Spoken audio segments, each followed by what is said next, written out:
Oh, look at these guys. Look at these guys. They're on screen. Yes.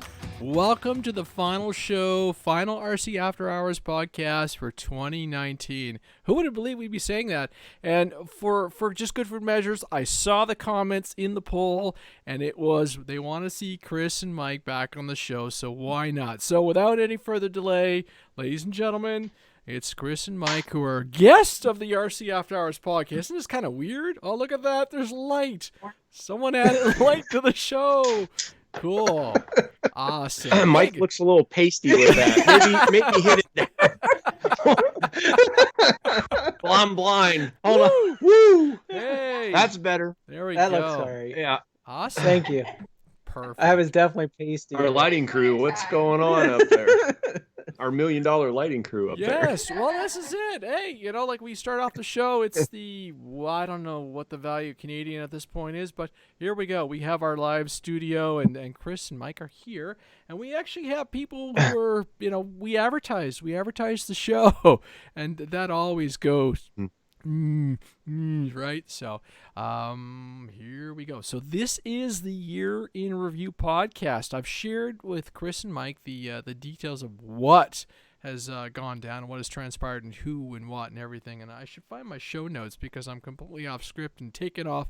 You know, I'm all out of whack here. How are you guys been? I will say, Mike. Yeah, go ahead. I like being at the other end. Like, we're just sitting here having a few Now cocktails. You know how I feel. Yeah, right. No wonder you wanted to do the podcast all the time. We keep this going? It's so much fun and easy. I didn't make anything, but I didn't lose anything either. I didn't have any hard work involved. No, I just like hanging out, and I thought that's what tonight might be about a little bit too. Exactly. I guess the only problem is when we start the hot seat questions, when I start grilling you about what you've been flying, I mean, it's going to be kind of like, but you. If I that'll be a quick question. That'll be a quick answer. Yeah, we'll get to that. But it's just quick good. Answer, no. I've been having. I'm still healing from mountain biking. I don't know what you're talking about. I had surgery 2 days ago again. Oh, again? Oh man! Just a manipulation surgery to tear the scar tissue away and stuff they put me under. So, but it went great, and I got range of motion, not sore. So that all went well, thank God. All right, where should we start? Well, where do you want to go first? I'm going to break out these show notes because, I mean, let me grab these show notes. Sorry, I hear stuff going on in the background on my end. I think there's a bunch of voicemails. Tomorrow apparently is Snowmageddon here in Ottawa, in the land of ice and snow. We've actually had a very mild. It's been raining here all day. Yeah. And we're going to get freezing rain, so we're getting notices that, like, office buildings are being shut down and everything. So, you know, everybody's going to be able to sit back and listen to the podcast tomorrow and have a good old time. So, I'm just going to very quickly see who's online. Looks like we got Frank, Victor's there, Bill's there, Scott Will's there. So, there's a bunch of people. Delta. So it's good to see everybody again. We actually, like I said, I advertise this podcast, and once again, we're focusing on the audio quality. Hopefully, everything is recording. It sounds good for everybody because I've been reading the notes. I've been reading the stuff, and on the podcast on iTunes, the last time I checked, we were in the top 40 for aviation hobby, which is amazing for what nice. The little show has been doing. Broadcasting as much as I can, podcasting as much as I can when I feel like it. For those guys who were watching and listening, yeah, November was a little bumpy, October was a little bumpy with everything going on, but it's slowly getting easier and better and everything. So the purpose of this show is, one, to say hi to these guys over here, and two, obviously, to talk about the results, this poll that we put together. And since it was, for the last couple months, it's just been me running the helm of the show, I decided to throw it back out to the podcasting community, and over the last couple of weeks I've let a poll run, and we've got subjects, and I'm just going to run over the categories really quick just so everybody knows what we're talking about. So we're talking about best foam plane, we're talking about best balsa plane, we're talking about best twin prop plane, best EDF jet, best warbird, best sport flyer, best high wing, best glider, best heli, and best multi-rotor, and then there's a bunch of other little categories that I let people put in their inputs. And again, thanks for all the input and the feedback and everything, and then we'll talk about what you guys have been up to, what you think about the future and everything. And I've got a couple predictions for 2020, and I want to see what you guys think about that as well. So, blame André. Hey, our buddy Steve is on. Thank you. Yes, blame Steve. André. Yep. Steve is having a good old time. We talk fairly frequently. And I guess it is, what's the date today? The 29th. So happy, I hope everybody's had a really nice Christmas holiday and a happy New Year's and everything. And I think 2019 overall, even though it's been a little weird, has been successful. I think so. So we're having some fun. So let's jump into this. I'm going to bring up, you guys can, I don't know if you're seeing the comments, but we're going to do, we're looking at them. Technology. Look at that. I love this application. So it was a clear winner. I put down a bunch of aircraft in the best foam category, and for Motion RC, the Freewing AL37 just paved the votes. It was like 43.6%. And in the show notes, I will hang all the links to these various aircraft. And this one kind of came out of left field. We talked to Alpha. We knew it was coming back in the spring, and I'm seeing a ton of YouTube traffic with this airplane. And it was high on my list.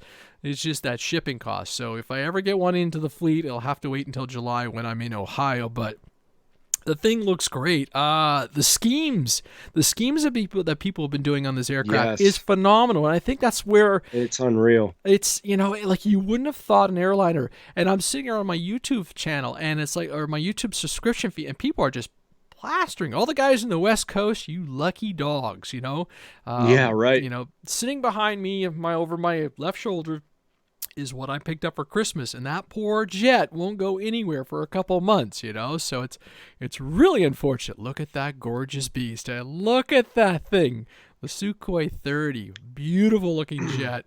And yeah, we'll talk about that one later. Back to the main point, and we talked with Alpha, had a good chat with him about this airplane, and hats off for going in a slightly different direction than their normal affair. And yeah, there you go, top foam plane of 2019. And I have to say, I think if it had been my vote, I would have picked this. What did you pick, Chris? I don't think Mike even voted. Mike didn't know about the votes. Yeah, I'm right there with you. I that was my choice, and not to toot the RC After Hours horn or anything, but I'm telling you, we've talked about this for the last 2 years.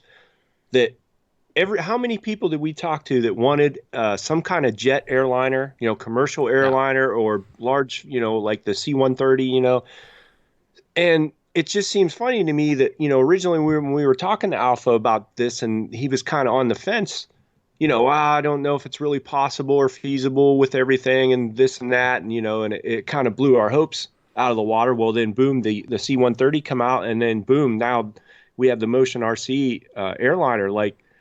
So not that I'm bragging or anything, but we really pushed on this hard, and it just seems funny now that, where is this going to go? Because I think it's phenomenal what Motion has done with this airplane. And like you said, Andre, just not that I'm really involved in RC anymore, but I just scroll through Instagram and everything, and whether or on Facebook, and the pictures that I've seen of the different airlines, whether anything from Alaska Air to UPS to whatever, there's the schemes these people are coming up with and painting them. Some people have even gone military.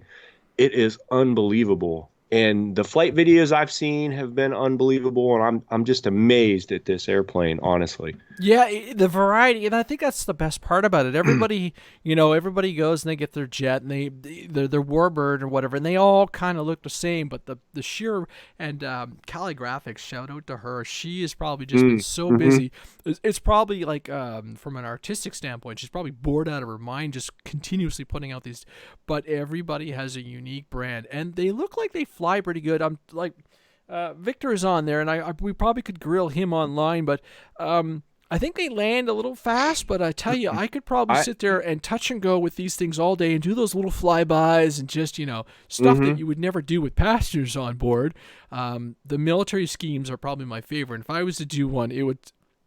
the Polaris, which is the Canadian Forces Airbus, they did a 75th anniversary for the Royal Canadian Air Force. Sorry, Canada.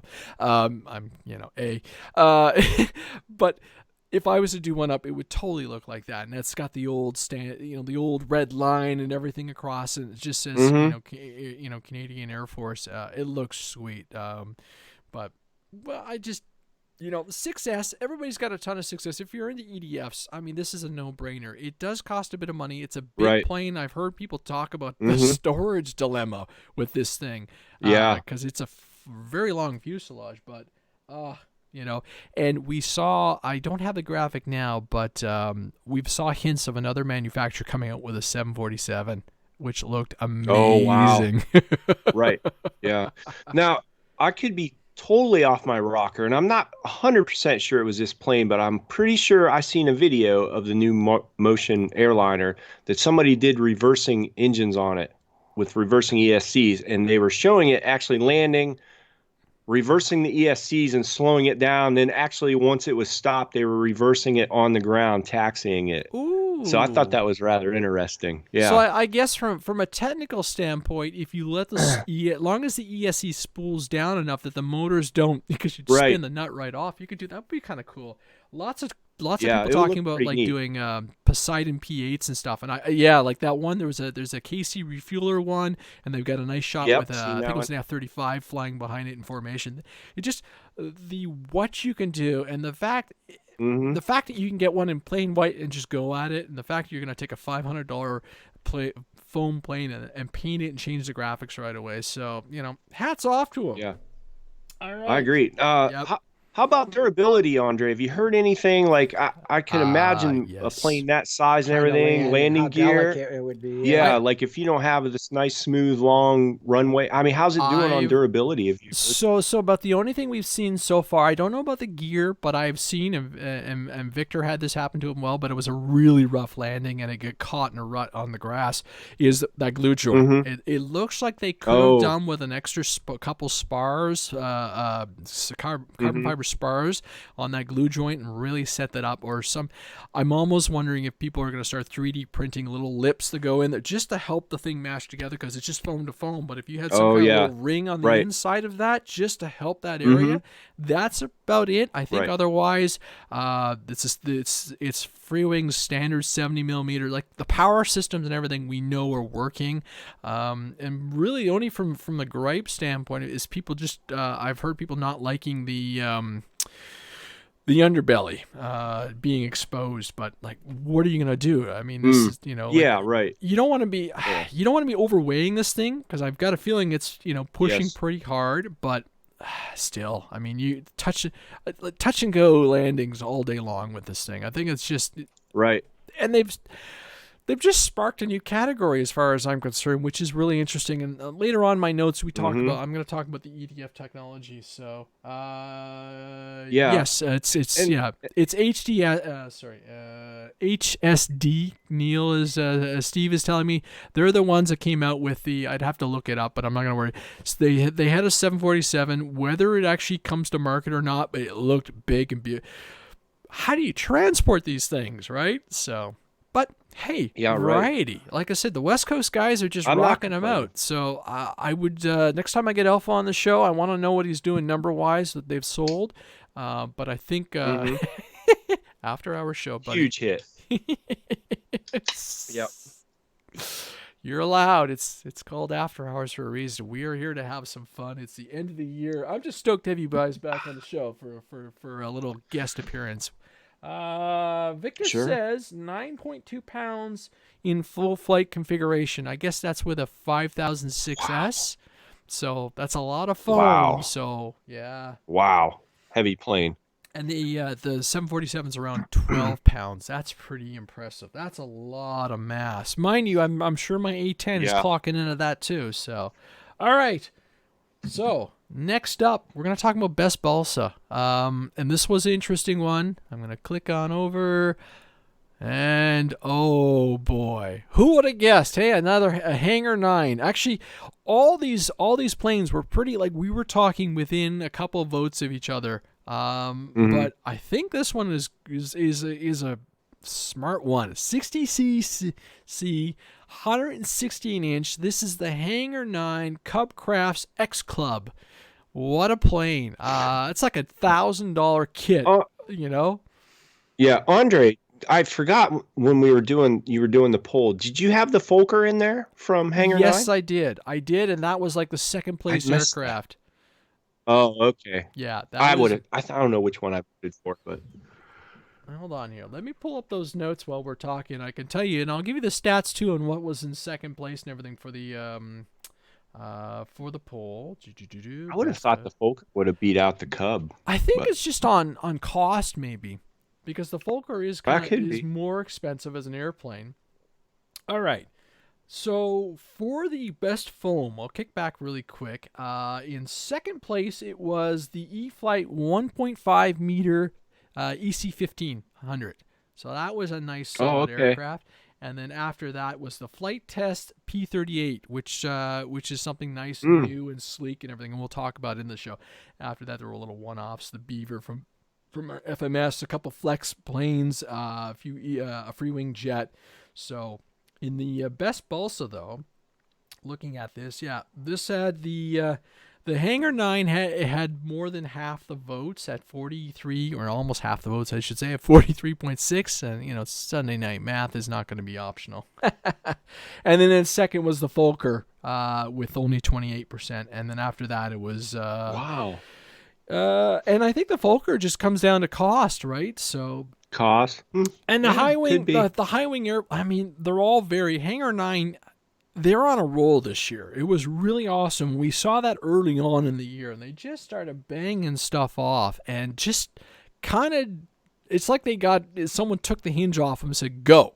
And all of a sudden, we started seeing these big airplanes, these big, high dollar, high quality monsters that, if I had the place, if I had the means to transport, if I had a trailer totally would be after something like this. But a high wing big cup at 116 inches, you just go. I mean, this thing is huge. Yeah. I mean, after that, it was like all one-offs and that, so nothing too interesting. The ProFly Bronco would have been kind of cool. And then things like the 110-inch Timber, but this one was the king of that run. All right. What are you laughing at? The dogs? Yeah. Oh, they're quite a riot. Yeah, they are. They're a trip. Here's a new one to the market. And it is the E-flite Twin Otter. And this airplane, if it had been available in stores for Christmas, probably would have ended up on the in the hangar. What's kind of interesting about the Twin Otter is it's only 1.2 meters, and it's a 3S plane. Yeah. So it kind of fits into this market that was kind of missing because the 1500 is big. And let's see what it went out as. So it beat out the I thought the EC 1500, which was my vote, was going to get it, but it beat out the EC 1500. It beat out the Avios Albatross and a bunch of other ones. So geez, but it comes with AS3X. It comes with floats, and it's not a huge airplane. And being a 3S, it probably flies really, really nice. And I was surprised that it was only 3S, and I got to give props to Horizon. Like, everything's going 6 now. These big jets, price, we're talking $400 or $500 for planes, which we'll get into later about prices this year. So for them to come something smaller, but still a twin engine on a 3-cell, 2,200, I'm assuming. Props to them. We haven't seen a whole lot of that, it seems like, this year. No, it's a 7-inch prop, 3S 2200, 3200, which if you're a 3S person, you've got tons of this. 20 super cheap ESCs. batteries. Oh yeah, well this is it. And with the floats or nice tricycle landing gear, this thing is one, not huge, and two, super durable. I'm trying to find the photo of there it is in the pilot's hands. It's not a big plane. My only concern flying it is I'm like, would you overfly that wing? That thin wing. Nah, I wouldn't think so. Although watching the videos, it seemed pretty fast.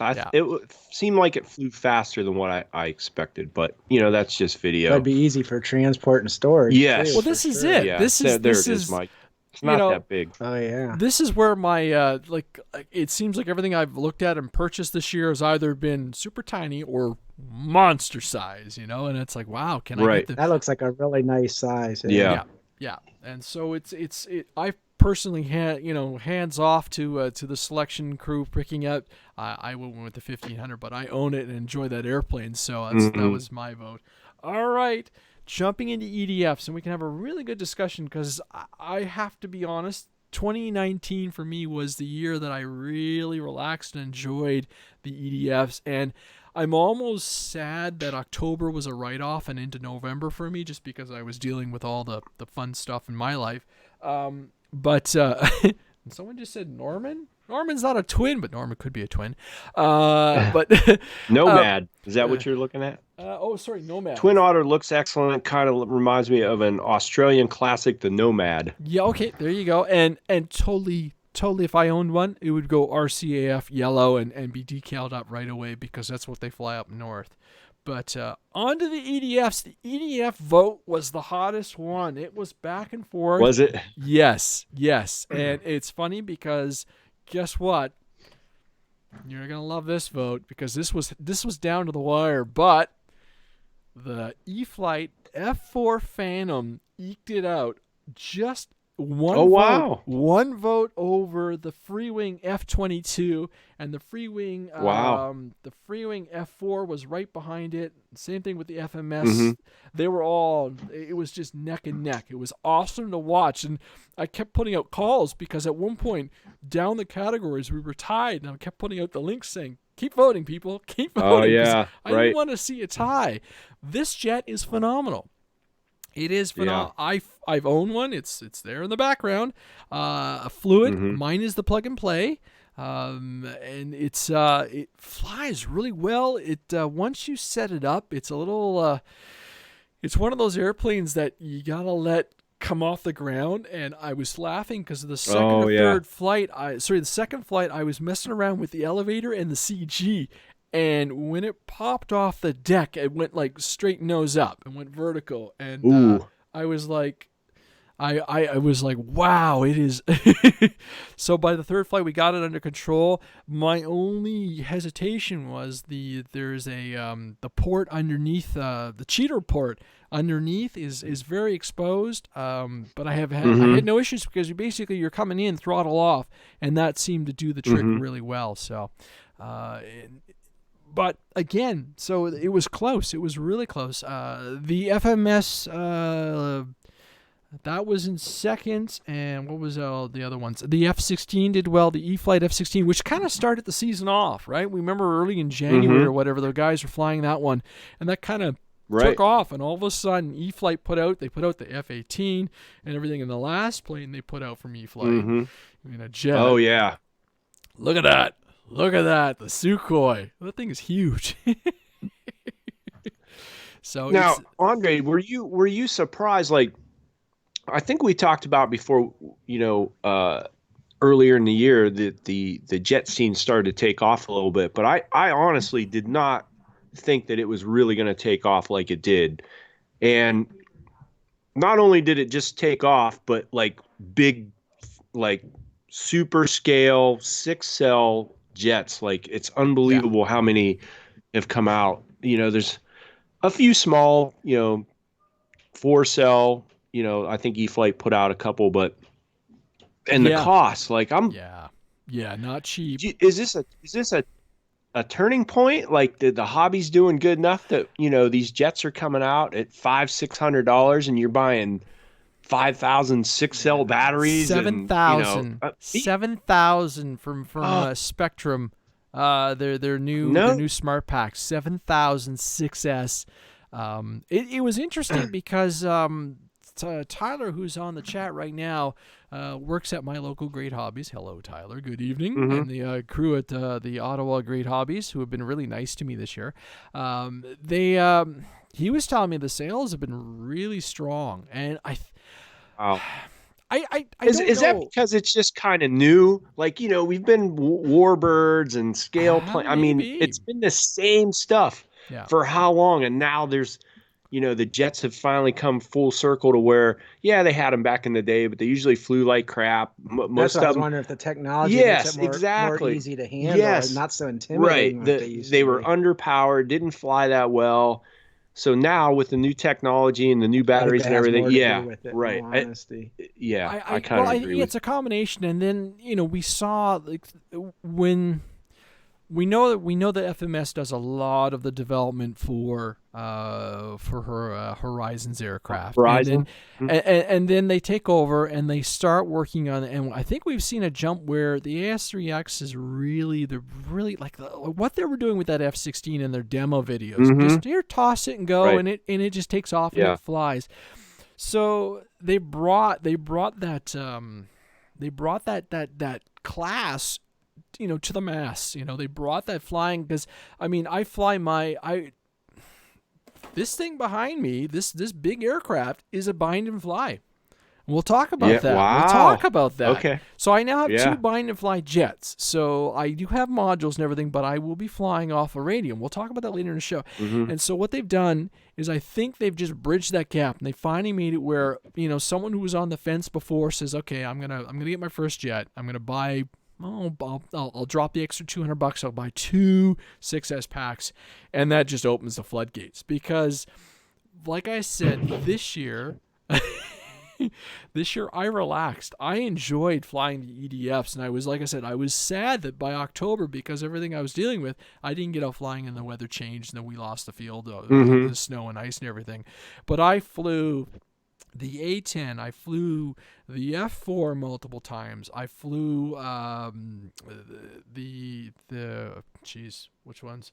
I flew the Flex Jet. You got so many you don't even know. I flew the Flex Jet. I flew that little FMS Yak 130. Like that had to be one of my favorite. And it's funny because you start the day off and you warm up with the Yak, and then you get to something a little bigger. And now I'm sitting here and I have 16 6S packs. 3300s, 4500s, 5000s, and 62s. I'm like, I could power my home for days. Yes.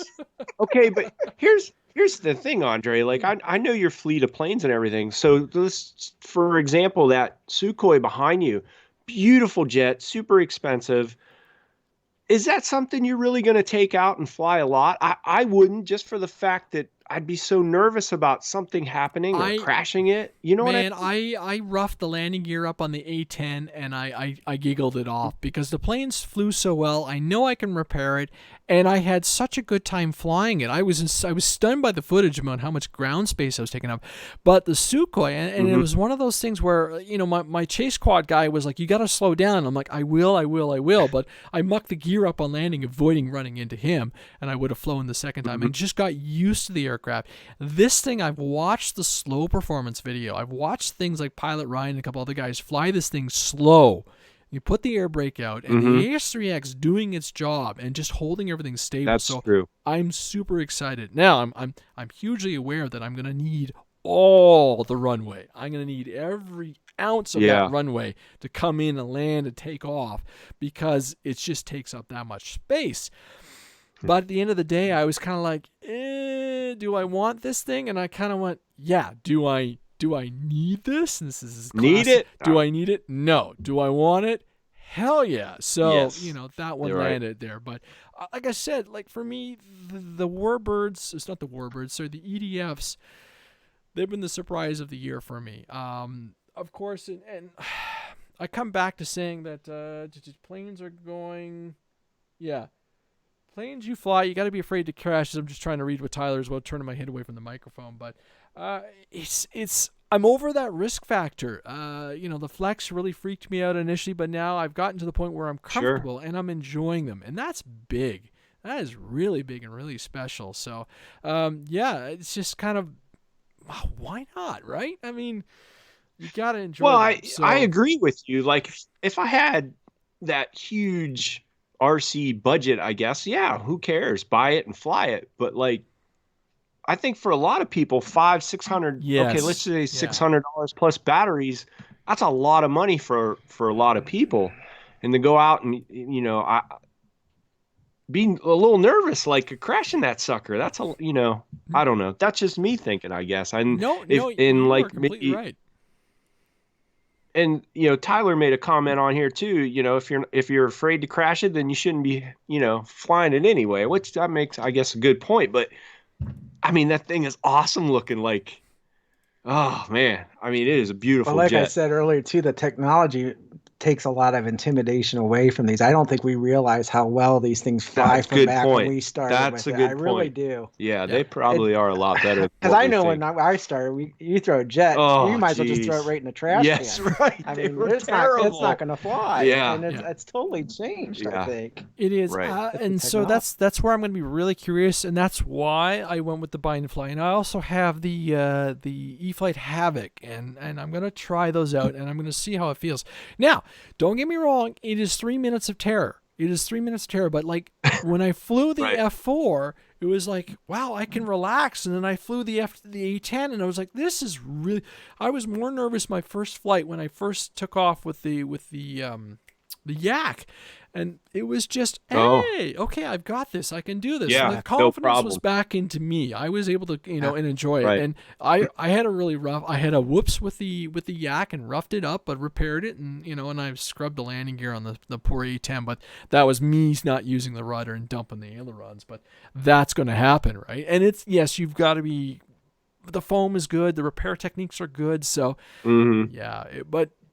I warn people who ask about the A10, not the A10s, sorry, the EDFs. I said, look, this is an investment and it's an addiction because you're going to go, ooh, I like this one.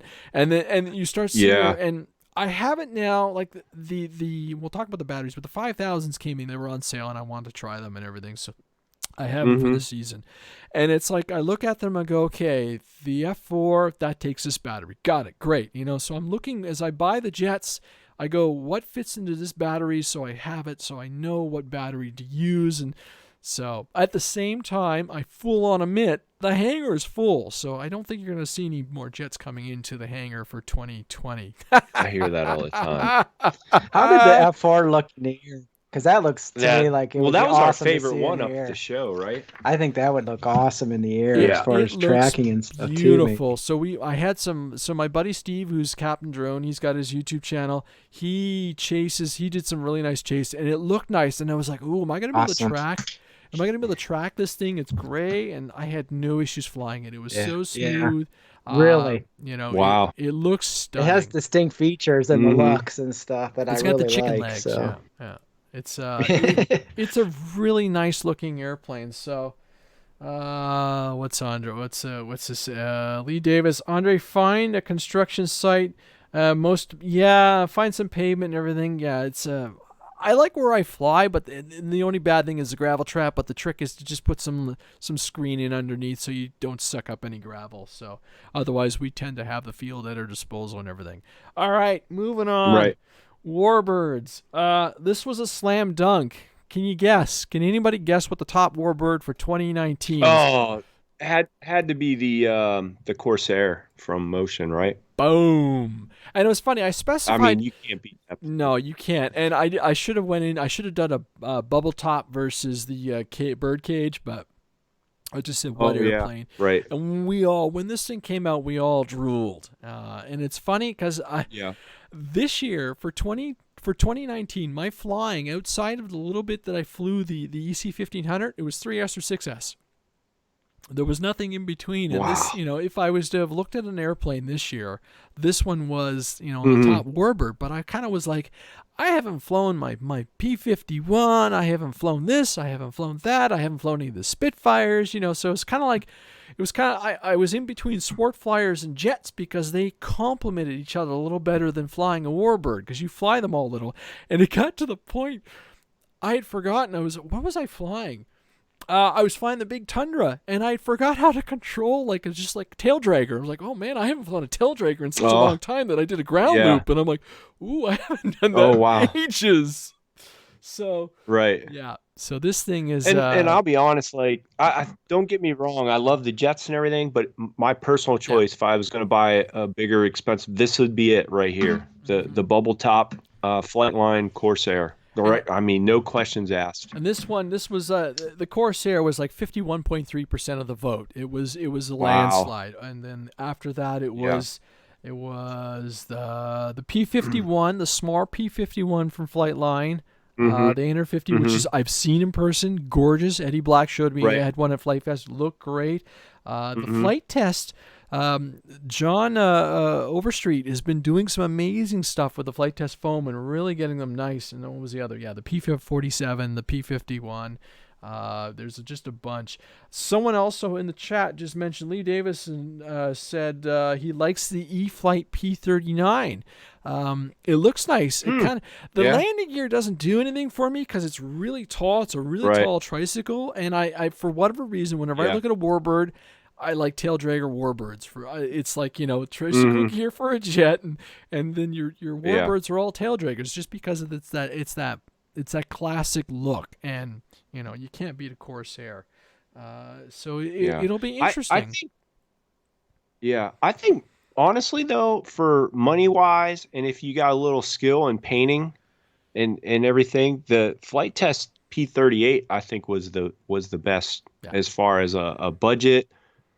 Great flyer, best looking. Like I said, if you got a little painting skills, some of the ones they did painted up and flew in their videos, I thought were amazing. And it looked, real. There's a kit. I got the kit here. I've got the full seat pack and everything. So, hats off. Wow. I spent a little bit of time and actually chatting with, and it's funny because the flight test community and John particularly has been pushing me to get back into building my own little project. So I've been 3D printing stuff, and just when I get, I'm January, February when it's minus stupid outside, you'll see me starting to build again and everything because it's so cold. Who wants to freeze at the fingertips, and it's just like, right.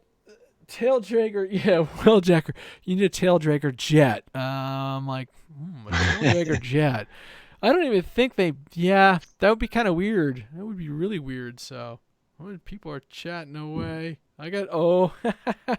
It's funny. All my great sources from around the world are pinging me over Messenger and everything. So I'll look at all that afterwards.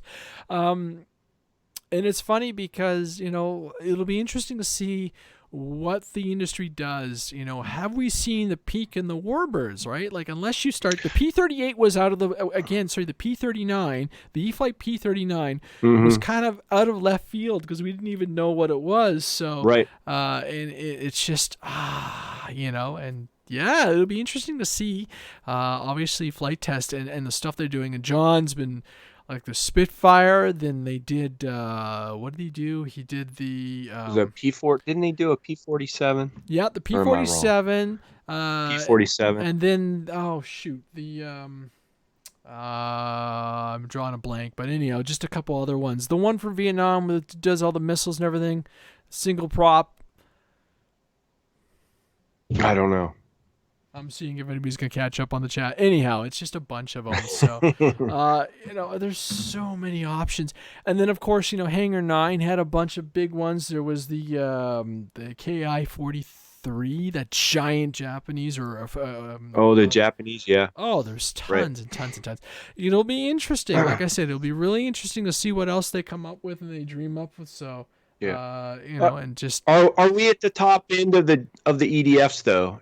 Are we now? Is it 2020 coming and the EDF is going to decline and we're going to see something else, or do you think this is going to continue on for a little while? I don't. Well, actually, that's a really good. We'll come back to that because I want to talk about predictions. I want to talk about the 2020 predictions down later on. So hold that on. Keep that under your hat because this is. Man, I'm loving this conversation. So, all right. Sport Flyers, another hot contested one. And this one surprised me because, boom, the Timber X. Oh, yeah, right. Okay, that one was with 46% of the vote, and it was, you had everything in here. You had the Timber X, you had the Twin Otter, you had the Extreme Flight Turbo Beaver 84-inch Bushmaster, Oh yeah. the FMS Ranger, the Flex RV, the Innovation, Flex Innovation RV they had twice, the Avanti, just a ton. Mm-hmm. And this thing just ate it up. Now, I've seen the Timber X 1.2 meter in action. And Chris, I know you talked about this airplane as a consideration to replace your tired old Timber, your Tundra.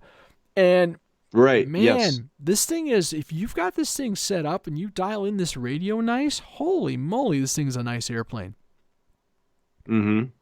And so where did you see it fly? One of the guys at the has it at the field, and it is a really nice aircraft. Once they got through it, they were having a lot of configuration issues because he wanted to set it up so he could switch the flaps.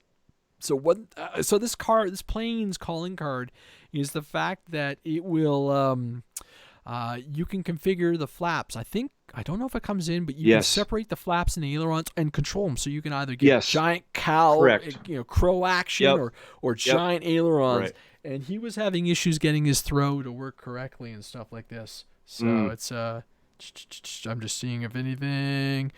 You're talking about another awesome airplane, another awesome prop one. That's more of a speed demon. I guess we should have had the speed demon class, but it was like the V900 from E-flite. E-flite's just cleaning it up this year as far as I'm concerned.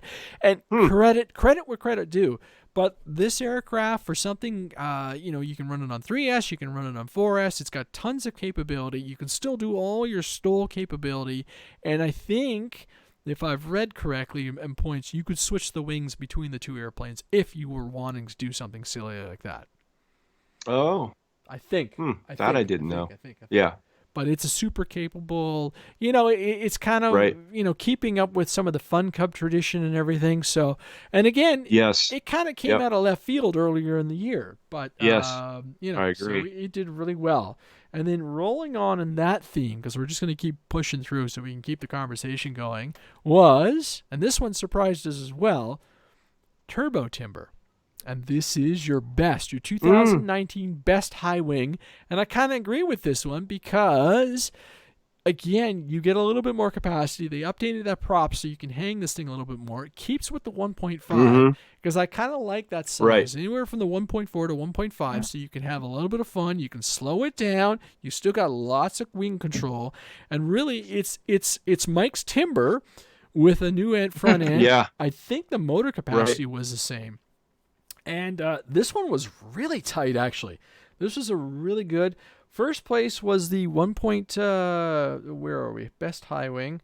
Yeah, this was the 1.5. Where did my notes go? Best sport flyer. The 1.5, and then follow that was like the FMS. The FMS was next. And the Beaver?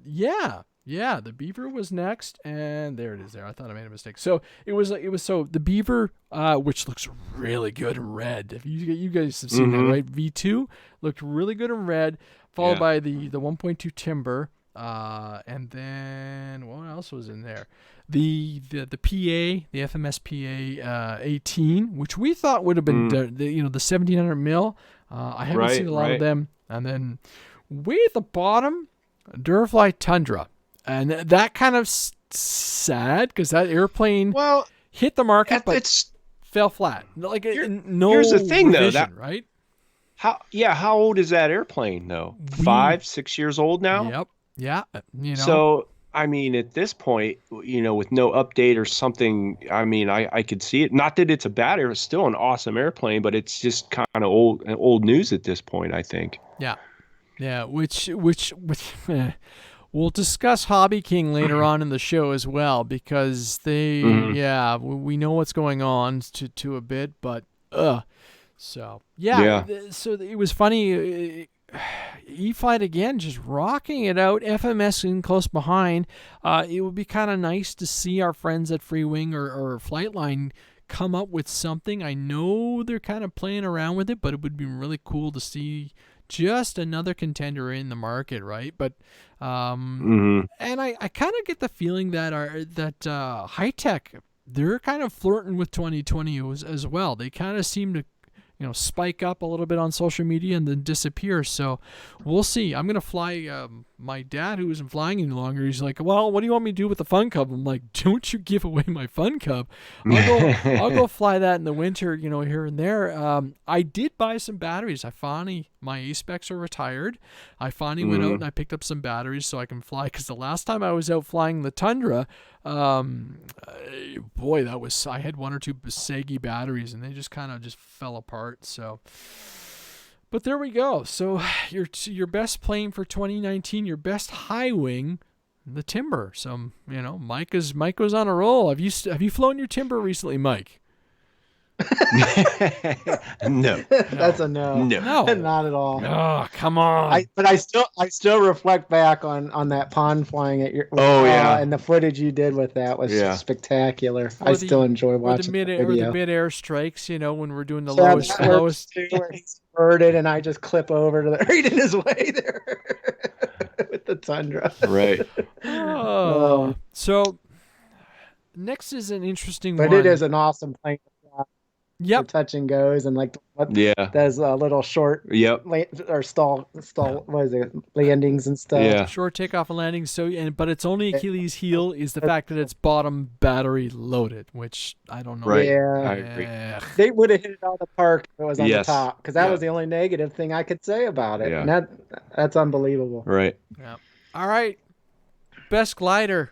All right. Now I got a problem with this one because go ahead. The problem is there are no gliders out there. We haven't seen any type of new, nothing. The Radian XL disappeared. It's discontinued.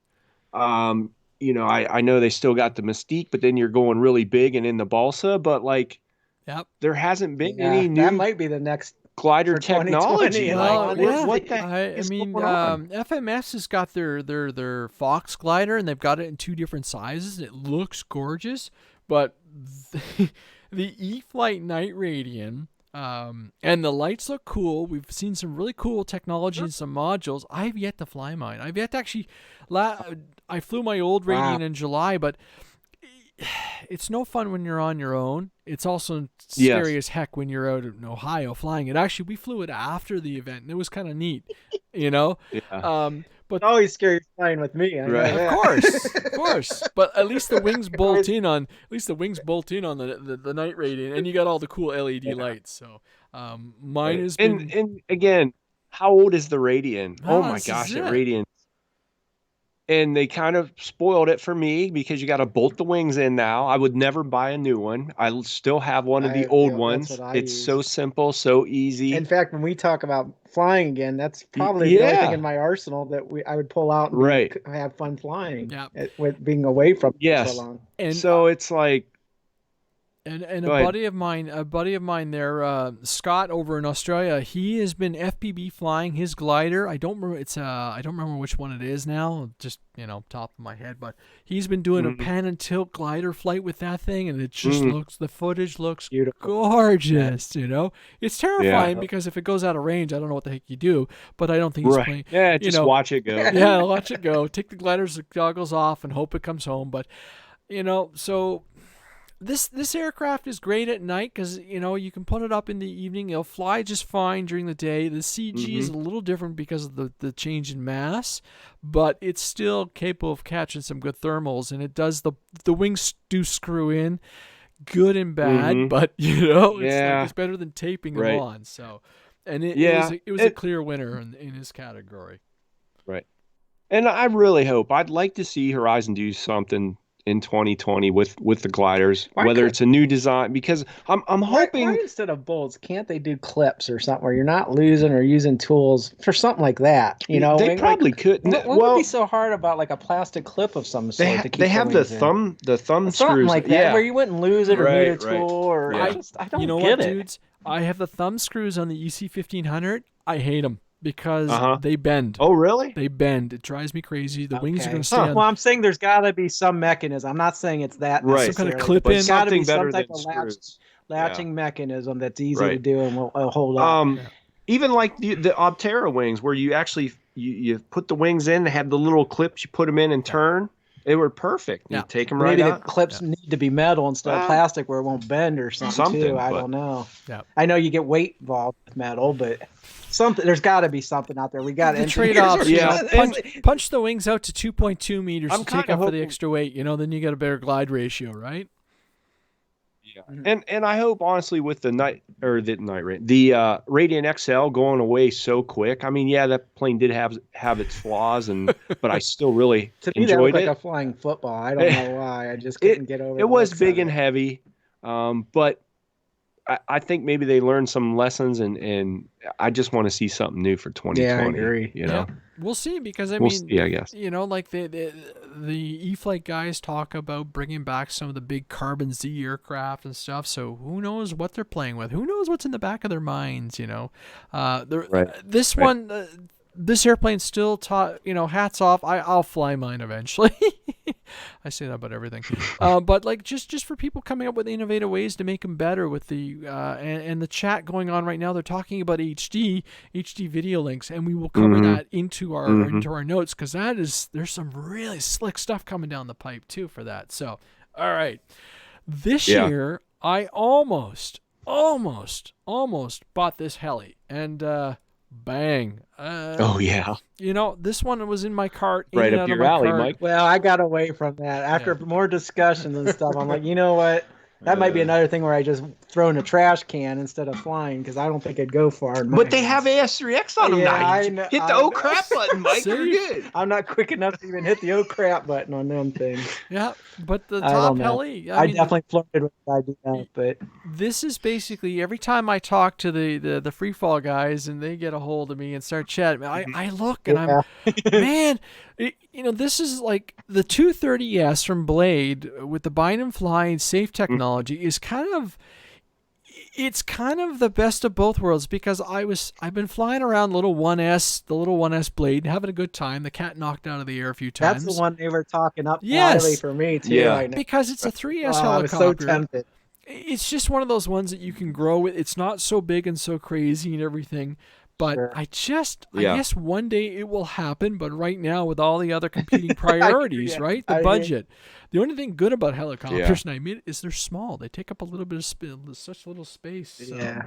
Yeah, you don't need landing strips. They still chop your head off, though. Well, that's it. And I was looking at some really big ones, and I kind of went, wow, carbon fiber blades. And I was watching one video, and the E-flite guy was like, when you crash with the carbon fiber blade helicopter, you tend to do more carnage. And I went, you just sold me not buying a helicopter this week. Right. Yeah. But again, so there you go. My son bought a drone, and he got it stuck in my wife's hair. Oh my gosh. Are you serious? Wait, your son bought one? You didn't buy it for him? No, and I was kind of mad. I'm like, Cade, why did you talk to me first? What are you doing? So mad because we did all this. Oh my god! And he got one of these giant where it's linked to his phone, and you can do the video. And so it's real. He's like, "Well, I like this one because it was small and I could put it in my pocket. It folded up, and he ended up getting it tangled in her. Oh my gosh, was she going? I was upstairs and I was listening to this. I'm like, I couldn't stand it. I'm like, he's learning the hard way. Yep. I know that right now. Oh, she was mad. Oh my god! I was just sitting there like, thank God I'm not in on this one. It wasn't me. I'm surprised you go, Mike. It's your fault, Mike. What are you doing? This was all his doing. I had no part of it. But it was too funny. I'm like, been there, done that. Oh, jeez. So it was 59% of the vote for the 230. In second place was Airwolf. That was the Robin B22 Airwolf 600 size. I guess it's on par with the EDFs. Once you get to a certain point, the prices all go up, but it's because you're a more competent pilot and you're more comfortable with it and you're willing to take that risk, and And for me, I watch or see a lot of what Michael Rosnick does. He's got the scale helis and everything. Like for me, I think I'd go that route. I don't know if I want to do 3D with a heli. They just scare the hell out of me. TikTok. I wonder why. I heard about your mishaps. Just have a nice scale heli to cruise around through the, make it look realistic. I think that would be You wouldn't cool. like something dangerous. No. I was just talking to him, like, I found our new sport. It's side cross, motocross, or whatever. Who's going in the sidecar, me or you? Definitely you. You want the mass in the sidecar. Can you lean right, He's holding on to this. Yes. He's holding on to this bar for dear life. No shocks or nothing. Just beating the crap out. I'm like, you might as well be dragging this guy with a rope behind you because it is hilarious. They were playing it on ESPN, and my wife's like, no. She looks at me. She goes, my eyes are lit up. I'm like, wow, these guys are nuts. You got me on speed dial. Hey, Chris, look what I got. I know the guy that'll do this with me. I'm just recouping from shoulder surgery. I want to go side cross. And she'll have the papers waiting on the kitchen table. Divorce. It meant something like, you're going to up your life insurance right now. I never saw such a sport. I was just like unbelievable. I never saw that before. I gotta show Chris this, our new hobby. Sorry to go off on a tangent there. So I think this is pretty obvious. We did the multi-rotor category, and I put in a few of the DJI products, and boom, the Mini. I've flown the Mini once so far. It is probably going to be on my future purchase list because of what it can do. I'm probably going to wait for version 2 or pick up a version 1 used. But for, what's it, 600 Canadian, you get the Fly More pack, and you've got 3 batteries that will do 30 minutes of flight time. And the fact that you are sub 250, which is going to be, we're going to talk about this later on, the sub 250 stuff, as usual. Yes. This thing has got some capacity. It's got a 2.7 camera, which is pretty decent if you're shooting for YouTube and stuff like this. The only reason you go to 4K is so you can crop in, but at 2.7, you can still get a bit of crop. It's got some decent color reproduction, but the fact that it's so light, it's crazy. I mean, we're flying it indoors. I mean, I was basically, outside of going through post, I could still fly it in here in my basement and do almost the same circuit as I do with my little Inductrix. So... yeah, $400, and just like, right.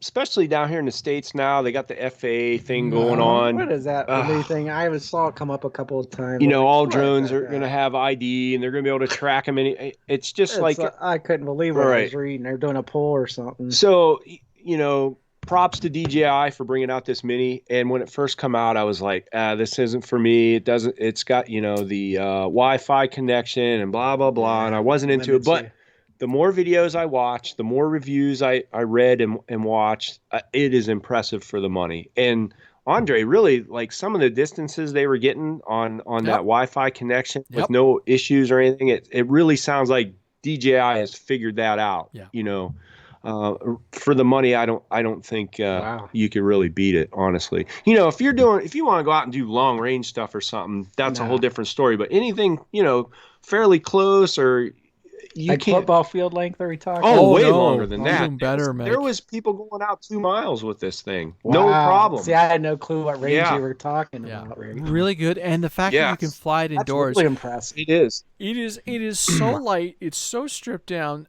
Like they use foam to seal the wires that run along the booms for the motors. So it's just a foam piece that's stuck in there just to hold everything so nothing oscillates around and creates additional. Wow. It is so light. It's almost scary how delicate it is, but it works. It works and works really well. Like I said, they strip down a bunch of sensors, so you're limited from sensors point of view, but it's so like if this thing bonked you in the head, you'd be like, ow, wow, it's so and they take into account the SD card in the craft, to keep it under the weight limit. It's nuts. So I can't wait to see what they come out with version 2, whether they make it even lighter or they manage to pack a few extra sensors. But like I've seen videos in it, they're flying through trees, dense tree areas and just navigating away and it's beautiful. Wow. So no issues. Really? Right. I got to watch that. Yeah, it's really impressive. Like I said, I was like, no way. It's cheap. It'd be great for like grandkid or something. I was thinking, but no. After watching videos and reviews, it is really impressive. And what was the price point again? I know you. It's $399 for the basic kit, or you can spend $100. You get 2 or 3 extra batteries? I want to say 2 extra batteries, right? Well, yeah, 3 extra batteries. Total 3 batteries. Carrying case, extra props. You get the charging hub that you can plug in and charge all 3 batteries. I mean, it's for the extra $100, it's a nice package. Yeah. So for $500, you're really getting a super. I mean, you can't even go out and barely buy a super nice, just regular quadcopter for that price, right? Mm-hmm. Am I wrong on that? They're at least $500 nowadays if you want a 5-inch one. Yes. So what you're getting with that and controller, there it is there on the screen, Mike. I would have just bought a new hunting rifle. Right now in the States, it's $449 for the Mavic Mini Fly More combo. So it's under $500. Yep. And that's unbelievable. It is a very capable machine. And in standard DJI, they've been, and we're going to talk about them later into some of the auto products here, because again, here's a brand that, okay, their products are being attacked constantly with their, FAA stuff and everything.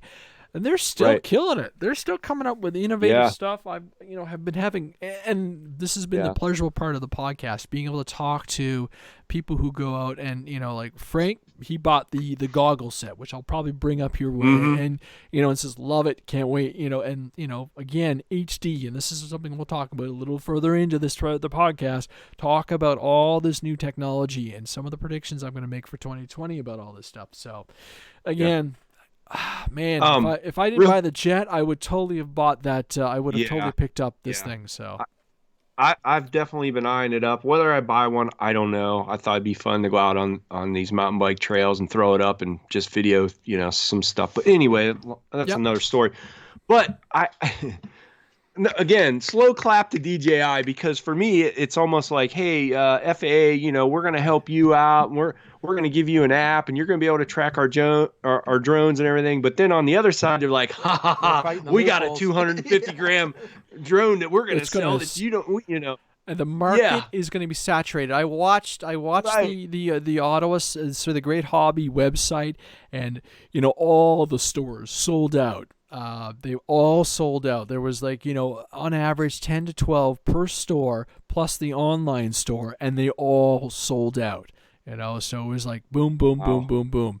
$600 and you get this 90-minute flying capability, something small. You don't have to take a test for it. You don't have to register. You can just go out. You can enjoy it. So how many football games are going to be this spring with everybody up there? You're going to have stereo vision from all the minis flying around, following. There's my kid. I'm following my kid. Mom is going to be hovering behind her son. Right. Because, again, bringing the technology to the masses, whether it's good or bad, I don't know, but I don't make those decisions. I just think they're really cool. And if I had, hundreds of dollars and just extra budget, I'd have a heli, I'd have a mini combo, fly more combo, and and I'd have another RC truck.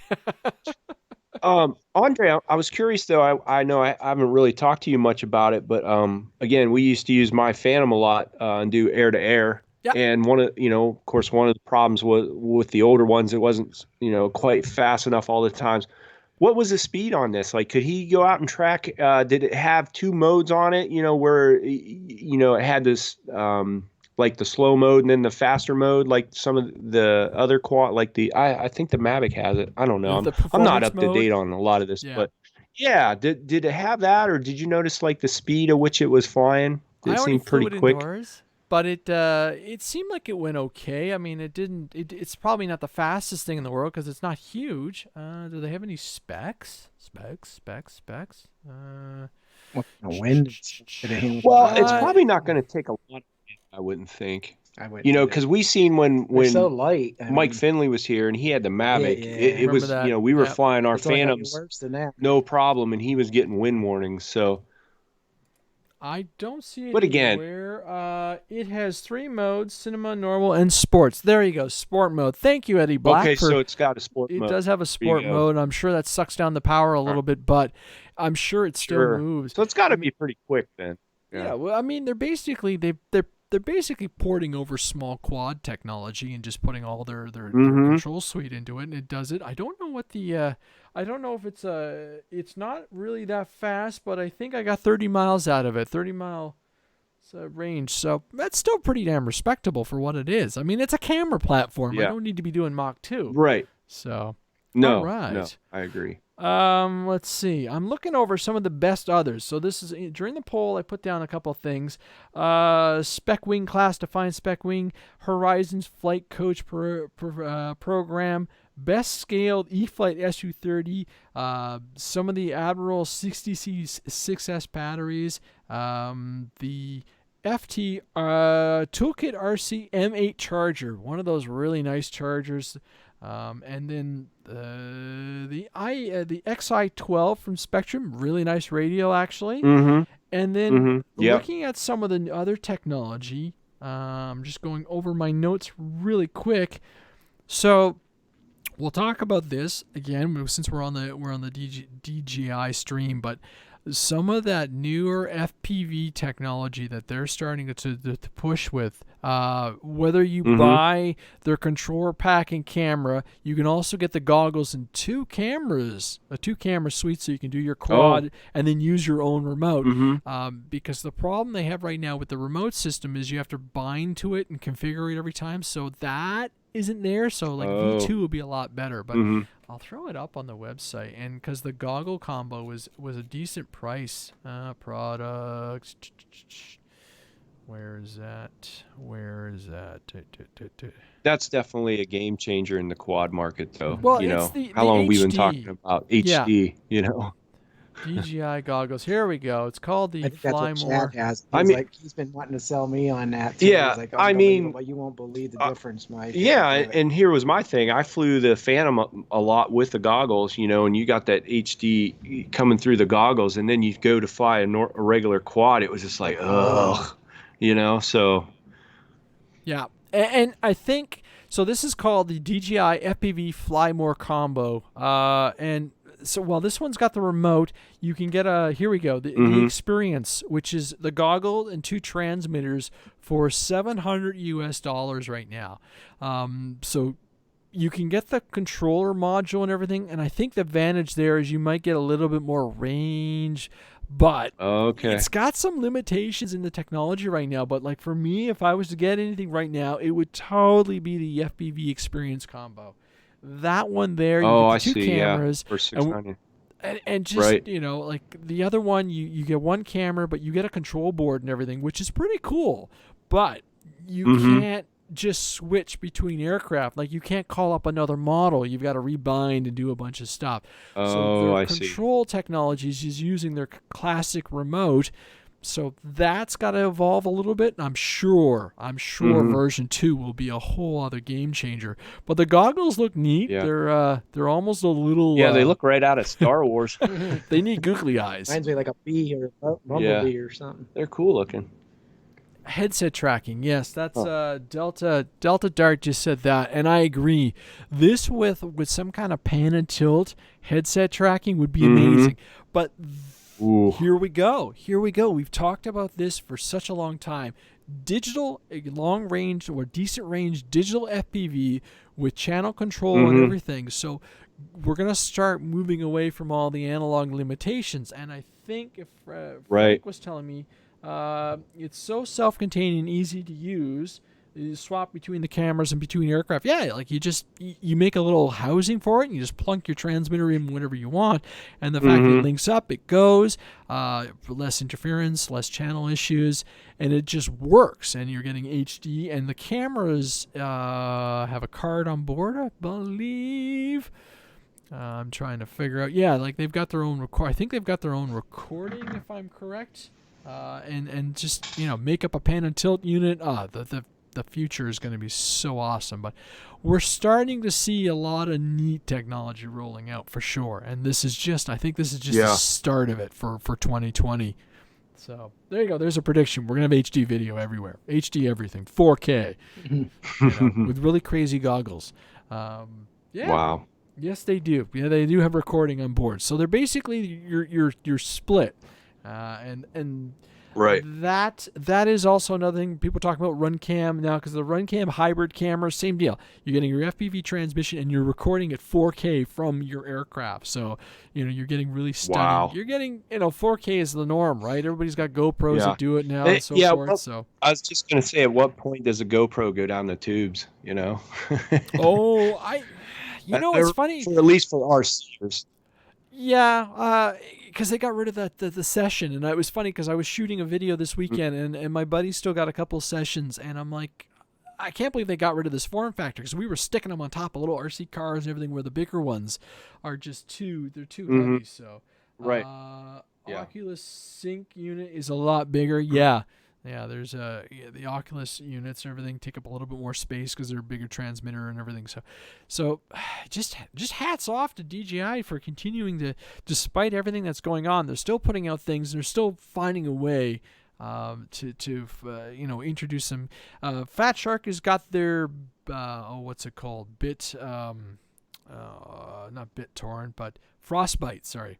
They've got their Frostbite system, which was a little slow on the release, but still going and seems to be doing well.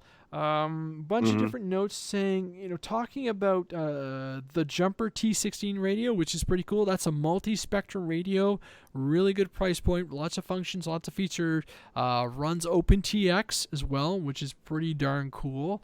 What else? And then we get into the smart technology coming from Spectrum. So you got the smart batteries, smart ESCs, the telemetry coming back, which is very... Yep. We're used to that in anybody flying DJI. It's the same thing. And I think that's a sensible way to go. Yes, you need to get new chargers and everything to deal with it, but what you're doing is you're buying your batteries and you're saying, look, this battery, in theory now, if it's not taking the abuse it was, will last longer. So, Now, I have a problem in this subject, and that's one thing in the last probably couple years I've really been disappointed in is battery technology in the RC community. Look, I've seen some of this stuff go in the electric motorcycles nowadays. Even 4 or 5 years ago, the Phantoms already had smart batteries on them, and I'm thinking, man, this is, in the next couple years or whatever, it's going to be phenomenal. It hasn't hardly gone anywhere. I mean, nothing's really changed.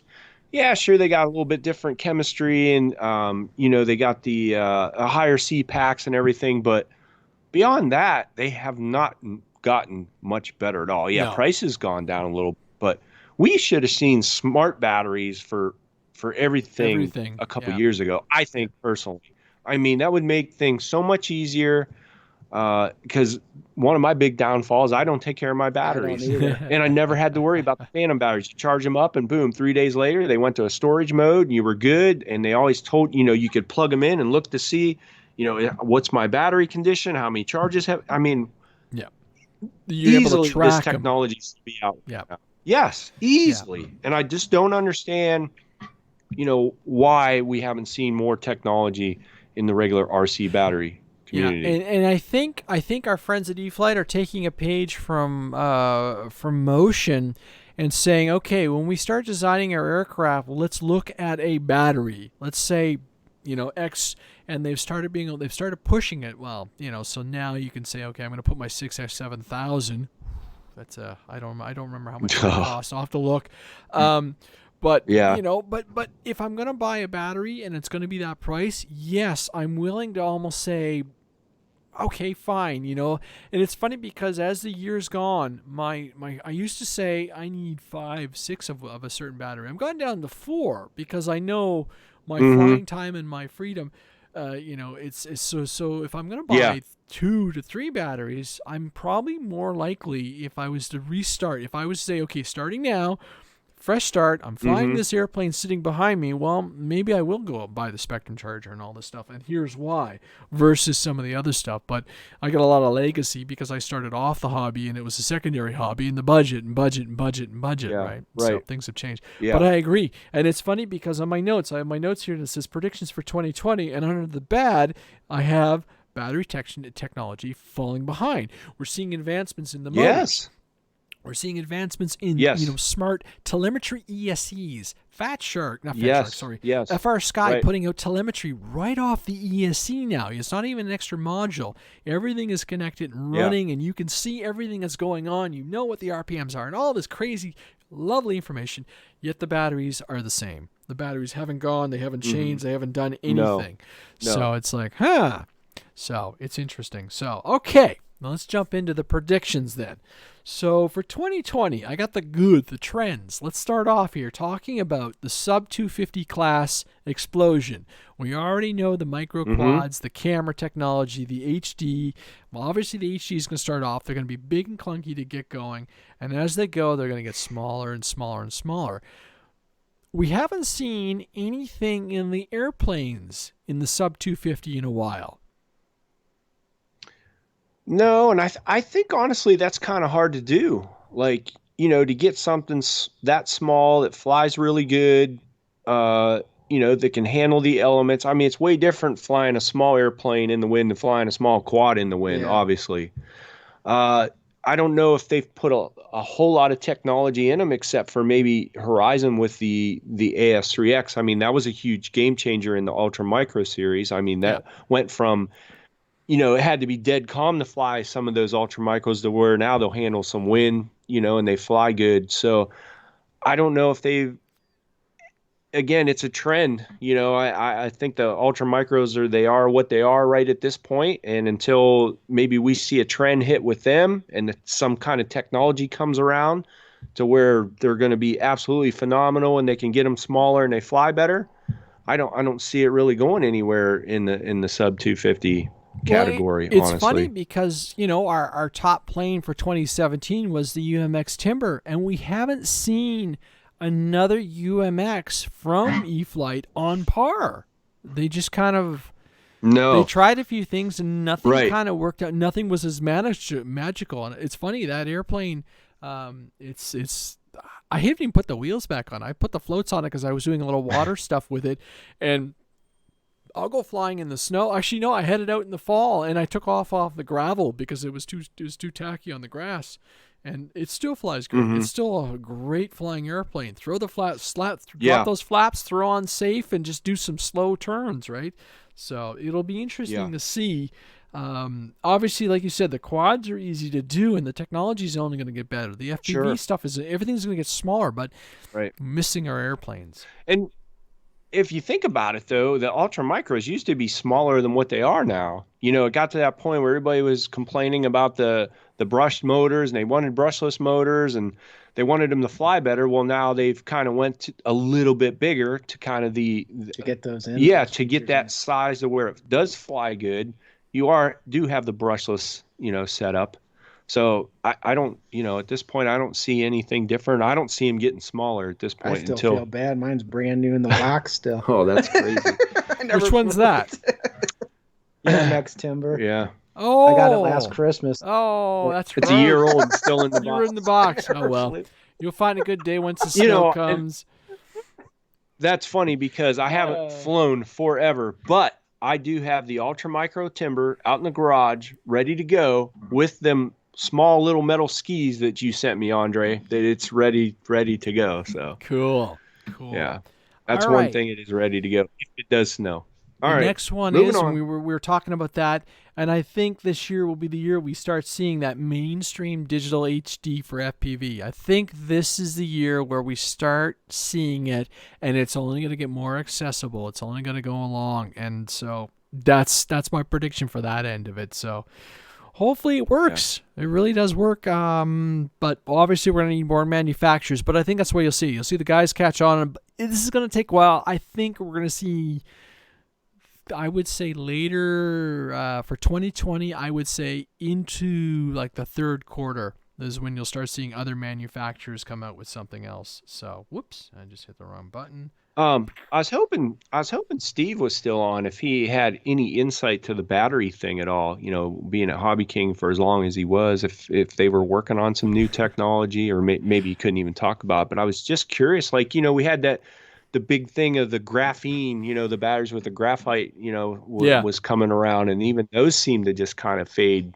out, in the distance somewhere. So I don't know. Last time when I was looking at my latest battery batch buy, he's like, you know what? They're all made out of the same factory. And the biggest thing that he said to me was, whatever you do, buy the highest C-rated battery that you can afford. And I guess the rationale is they're heavier weighted batteries, and they're going to they're gonna last longer, and like They'll last longer because there's less my load on them. Right. My A specs, like I know yours were weird. Mine, I've got 2 that are bad, but they lasted 4 years. I bought those bad boys in 2015. That's pretty good. And they lasted, That's pretty good. Yeah. Let's see. My next trend, my next prediction. I need like that genie hat. Oh, there's going Steve. On. There's Steve. Steve says no new tech with HK. It was mentioned but not viable. So there we go. There's no tech Thanks, with Steve. HK anyhow. We'll talk about that in a bit. Yeah. No, I shouldn't laugh. That's terrible news. Okay. I'm going to go out on a limb here and say if we're looking for a new class of airplane for 2020, I would like to see more World War I planes. Yeah, we've talked about that before. We actually thought there for a while we were going to get some more World War I planes, and we were talking with Matt André for a little bit, and he seemed very positive. And I don't know what happened. Maybe the whole jet direction changed everything there for a while. But honestly, yeah, you're right. I totally agree with you, 100%. Why we haven't seen more World War I planes out. And it's funny because I had my spec of everything I wanted to do. I now have enough spare parts, and I was all set to go flying with this, and the weather would be bad or whatever, and I never got any of my biplanes out. And I was like, come on, I've got the PT-17. It's balanced. It's ready to go, and I just never had an opportunity to go flying with it. So, let's see. Next trend for 2020. Oh, do I have it? Can I get to it? Anyhow, I'm going to fly Spectrum. Boom. And the rationale, it's just, welcome to the real world. I know. Step it up. Yeah, I know.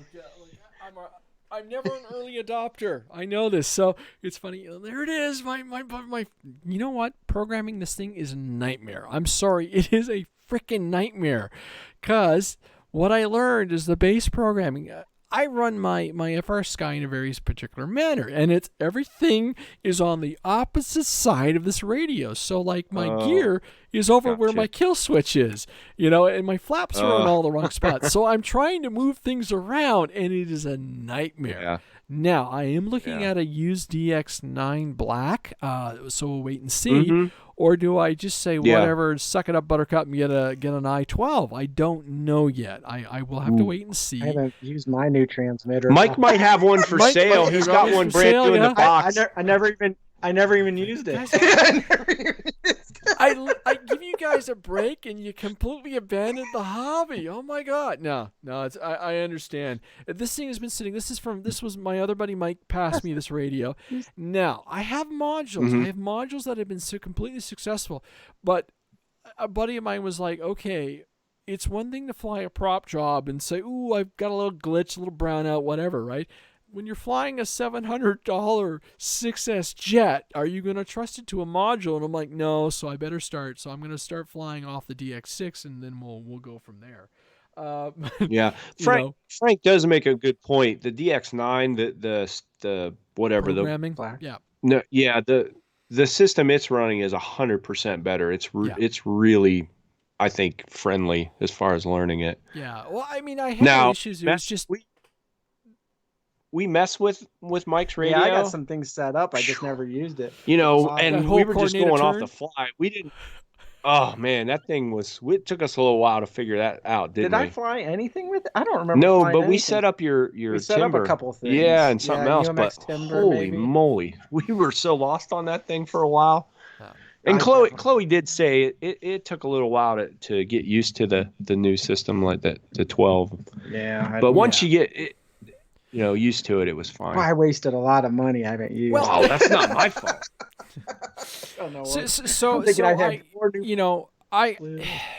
From my end of it, so being a relatively new, new person to the whole Spectrum thing, I props again to E-flite, where it's like, hey, download the file.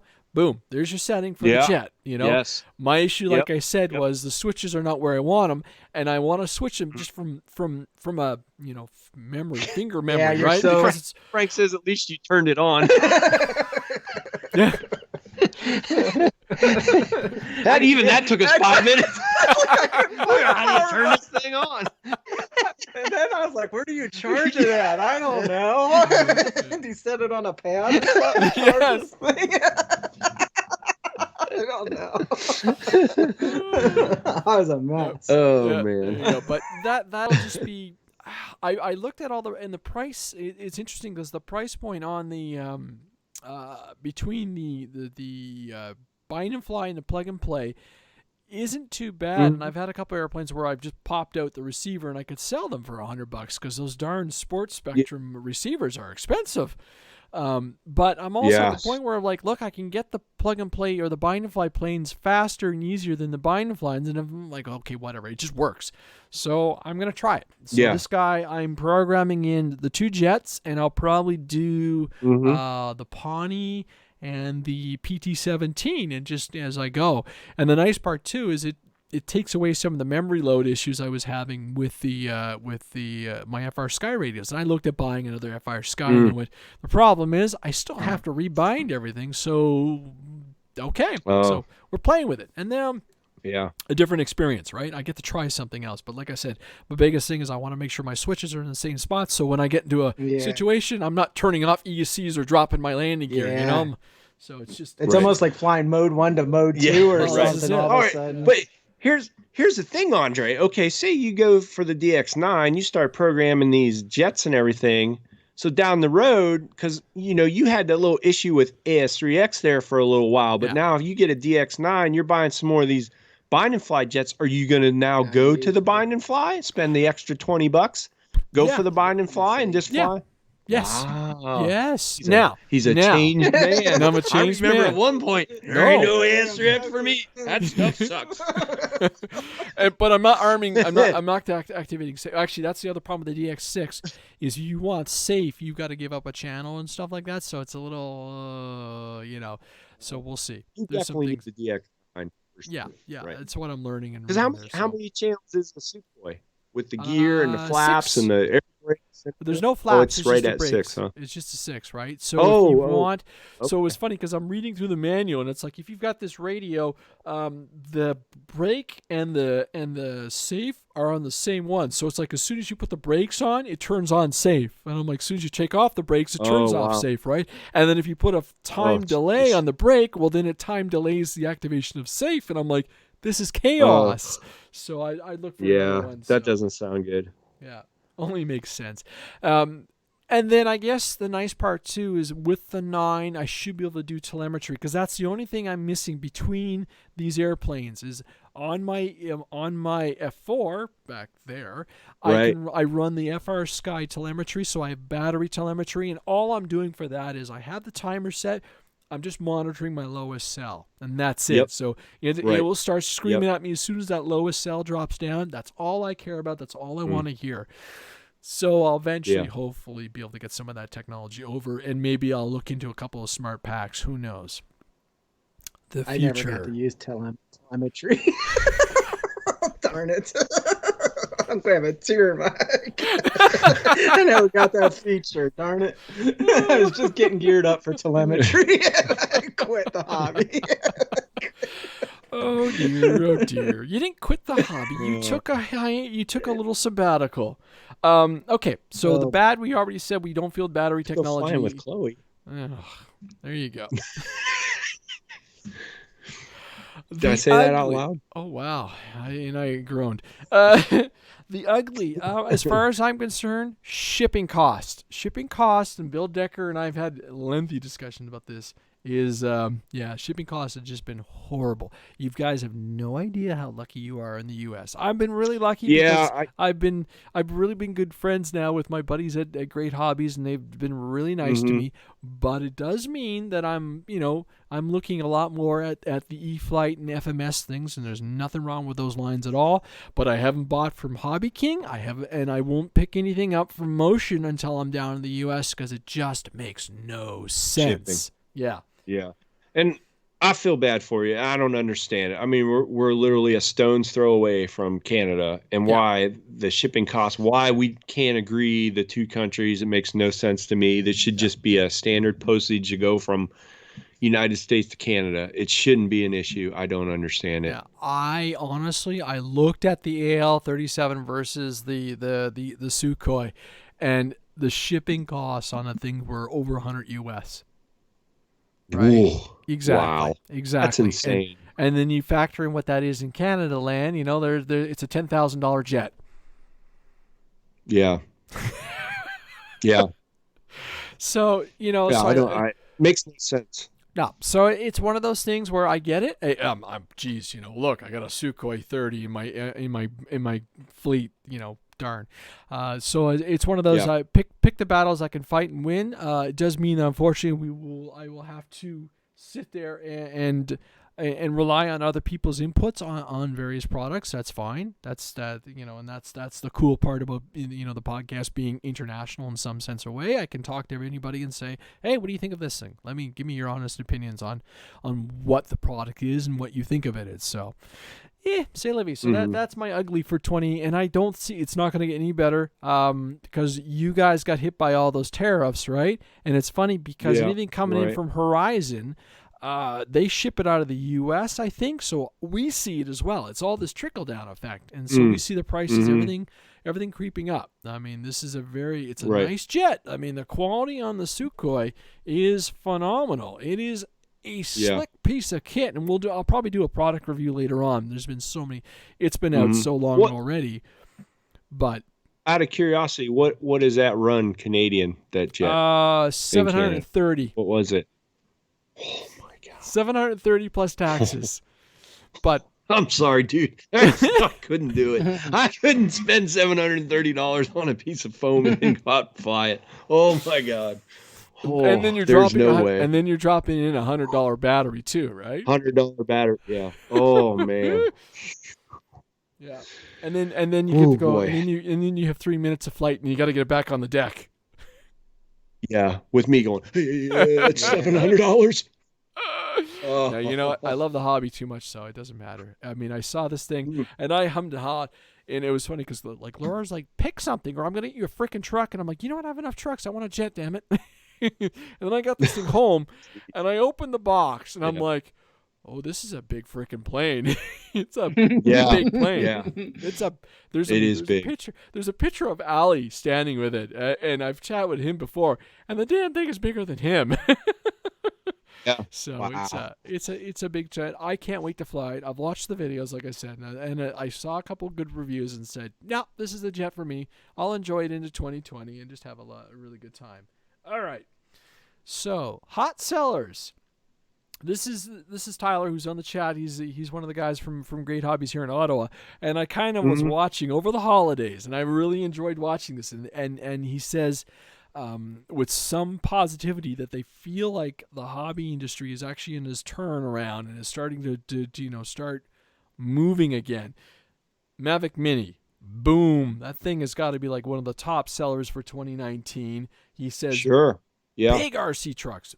Big ones. We're talking like X-Max and the Artem, like those things, like 8S monster trucks and stuff. Yep. Arma, yes. Thank you. They're selling like crazy. And then for whatever reason, as we discussed it, the EDFs are big and hot too.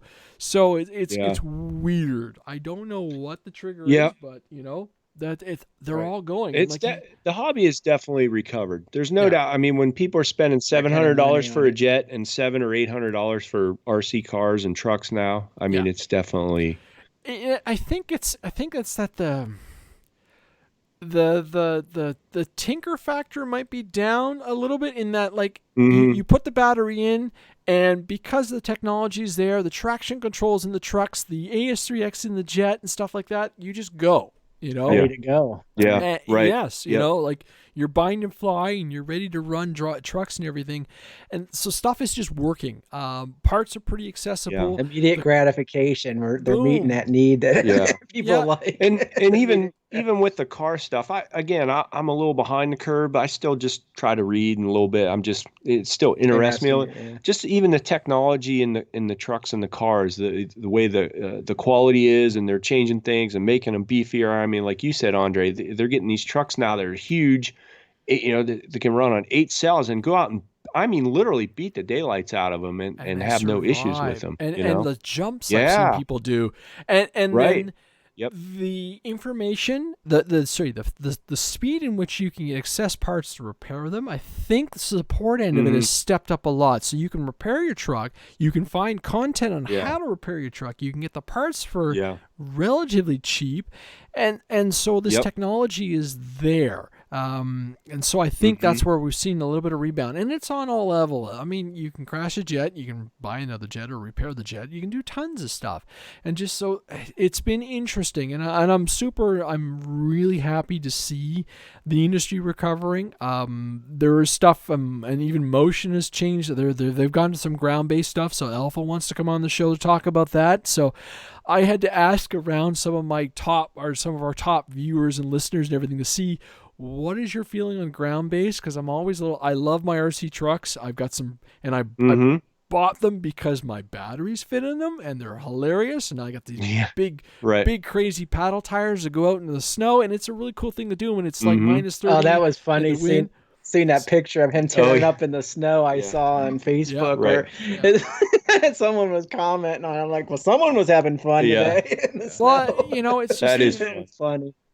I'm just reading on, and it's just reading everybody's comments, everything as we go along. So it's been a really, like if you were to tell me in the beginning of the year that we would see some of this stuff, and there's comments here, Frank was saying like the store near him is actually expanding. We do see stores shutting down, but a lot of them I think are shutting down because they can't find, the owners are retiring and they're an older generation and they can't find anybody to replace. Right. But then you get some decent chains that are starting to actually, they're catching their stride and everything. So fingers crossed that it's a good sign. And one, on the economy end of it, and two, on the hobby end of it. Right.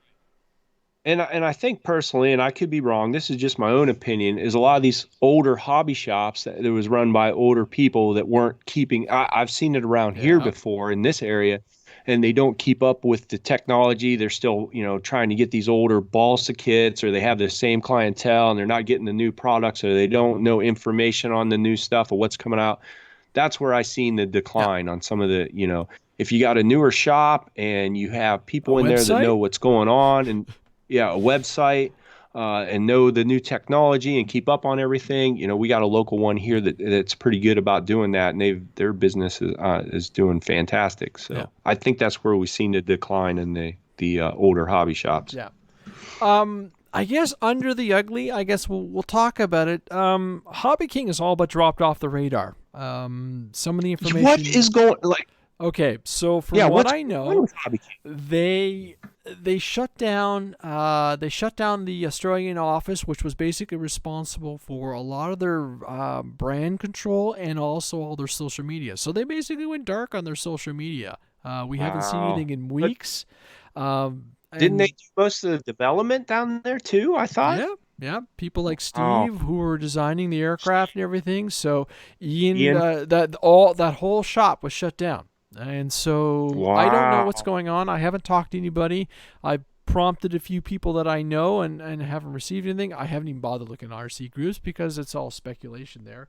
But it's unfortunate because, for the longest while, at least in my limited RC, I mean, I've been back in RC now since 2013, they were my leaping point. That's where I got all my initial parts from. That's where I bought majority of my airplanes.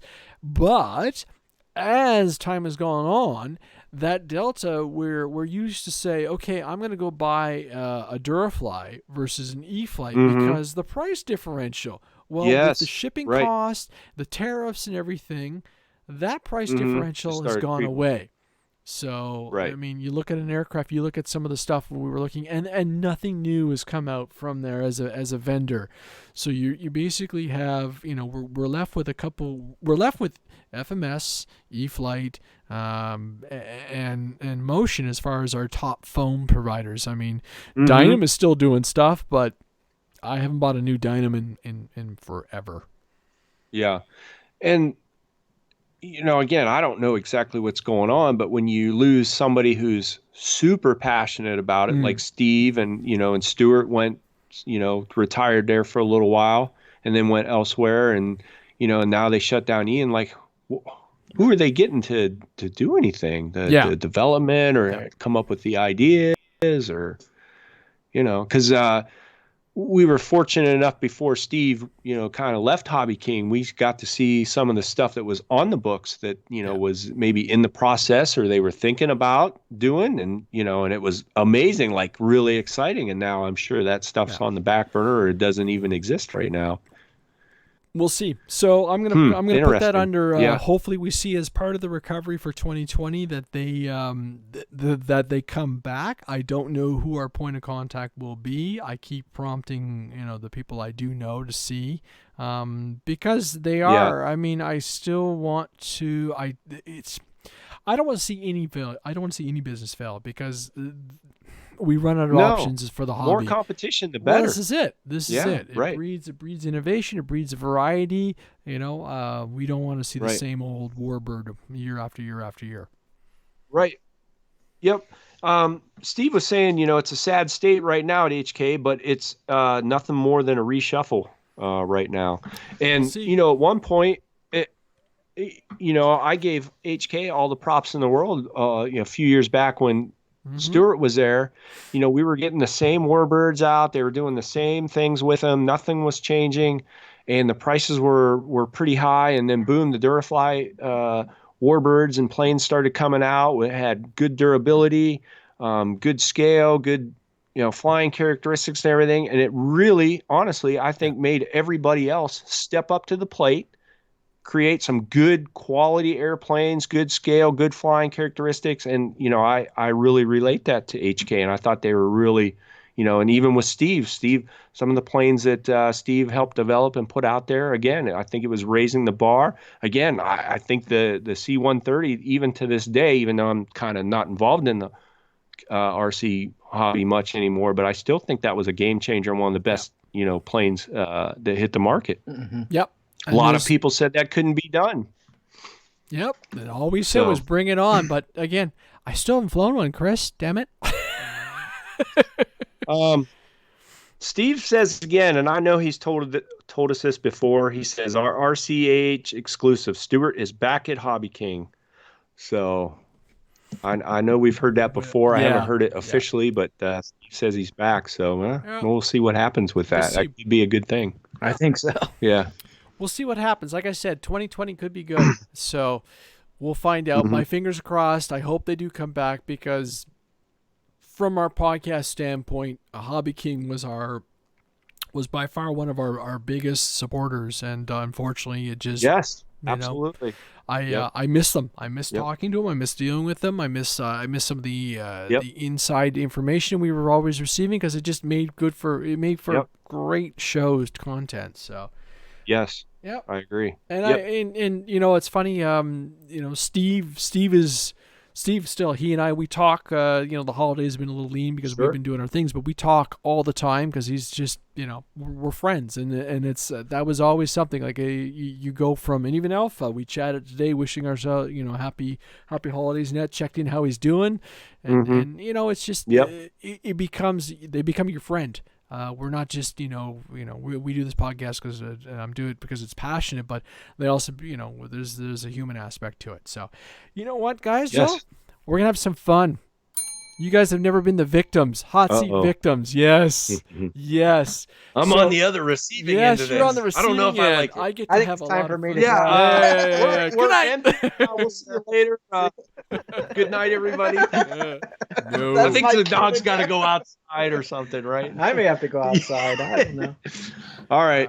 So bring it on. We the hot seat questions have actually grown into a bit of a favorite because they just over time the questions get better and better, and every time we do it, I add another couple in there. So we'll have some fun. Most of these are going to be pretty plain Jane. I might have to edit them because I think we've got enough history between the three of us to know what a lot of these answers are. Adam wants to know if you're going to the Toledo show in 2020. Oh, absolutely. Well, okay, let's rephrase that. Is it the bar or the show? Exactly. Adam, we will be at Toledo. Whether we're at the show, I'm not 100% sure. But the wives, honey, we're going to the Toledo show. You know what? We should just get a room. No, wait a minute. Whoa, too much separate room. Oh, okay. All right. But I mean that we can really enjoy the event in its entirety. Right. We'll have to work on that. That way we don't have to drive. We are definitely going to Toledo. There's no doubt about that. Nice. All right, question number 21 for you two clowns. What is your favorite part of the hobby? Favorite what? Favorite part of the What do you hobby? say? Favorite part. I'd say for me. Yeah, I would say that's People basically and for friends. me. Yeah, where it started. Like, I Yeah, bought an I enjoy RC flying, plane, but seeing other people Yeah. fly and enjoy and share experiences, that's Right. really key for me. and I'd go out and fly my little foam plane and crash it and get discouraged. And then when I, actually it started with my, I've talked about it a million times, but my buddy Pat Humbert, we'd go out and fly for an hour and sit and talk for 2 hours about planes or this or that, So yeah, it's probably memories and stuff. that you create. the people you meet, the fun times. Yeah, the people I've met through this RC community, it's unbelievable from all over the world. It still to this day blows my mind. And I've traveled all over the country to motorcycle races for almost 20 years, and I've met more people through the small network of the RC community. But Andre, let me say though, real quick, it's also kind of been a curse too, because I started out this podcast just to kind of be fun and get the group together. And through the 5 years and the longer we were doing it, you kind of got to see how small of a community it really is, and everybody knows everybody, and you talk to one person, somebody else will get upset or vice versa. So I got to kind of see both sides of it. Yeah. Regardless of that point, though, it's still the people I've met and the fun times we've had goofing off and acting like kids that we It that definitely we are. brings a childish Yes, spirit to for get out sure. there. Childish? Yeah. No. Grown man Right. child, but yes, no, completely agree. Number 6, wheels, belly landers or wheels? Oh, belly landers for sure. We've always been about belly landers. Like, it's just, there's some about just being able to pull your plane out of the back seat, throw a battery in it, chuck it and go, and you don't have to worry. Wildcat. Yeah, Perfect. you don't have to worry about it. Don't get me wrong. I love the gear, the flaps, the whole full airplane. Times do I do this? You're right. My nose is in the ground. And there's nothing like doing touch and goes with a plane. Don't get me wrong. Yeah, there's fun for both. Or you get a big giant high wing bush plane with giant wheels. How much fun have we had with those things, like the Tundra or the Timber or something of that nature. But belly landers. But you belly can go landers, to any field and fly. Yes, you don't have to be restricted to short grass or other things. That gives you a lot more versatility. Yeah, it could be snowing out. I mean, so belly landers. Cool. All right, number 19. What's your go-to plane? Oh boy. I would say at this point, man, it's been so long since I've flown. I'm trying to think really. Like, it would be a toss-up right now, probably still, honestly, to this day, between the Radian. That was my Is that yours too? That's probably would be my first choice. There's still something about staple, pulling out the Radian, laying down in the grass, chucking it up in the air, set your radio down, just chatting, looking for thermals. There's probably nothing better than that. Honestly. My second is close, though. I'd say the Timber. I had much fun. Yeah. I had more fun with that Timber than I ever dreamed I would have. Right. Being able to be on the water, do the stall, all that stuff. Right. It had so many different aspects of flying that I didn't have access to until then. Yeah. And I really enjoyed a lot of features that provided for me. Yeah. Nice. In flying.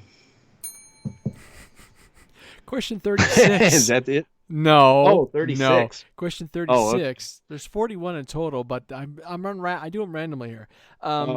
Corsair or Hellcat? Oh, Corsair. No questions asked. Corsair is one of my absolute favorite planes. It was actually, some of them were built here in Akron at the Goodyear plant. I've always been a fan of the Corsair, the Whistling Death. I mean, I love that airplane, so no questions. Cool. Number 23 is fixed wing, rotary, or multi-rotor?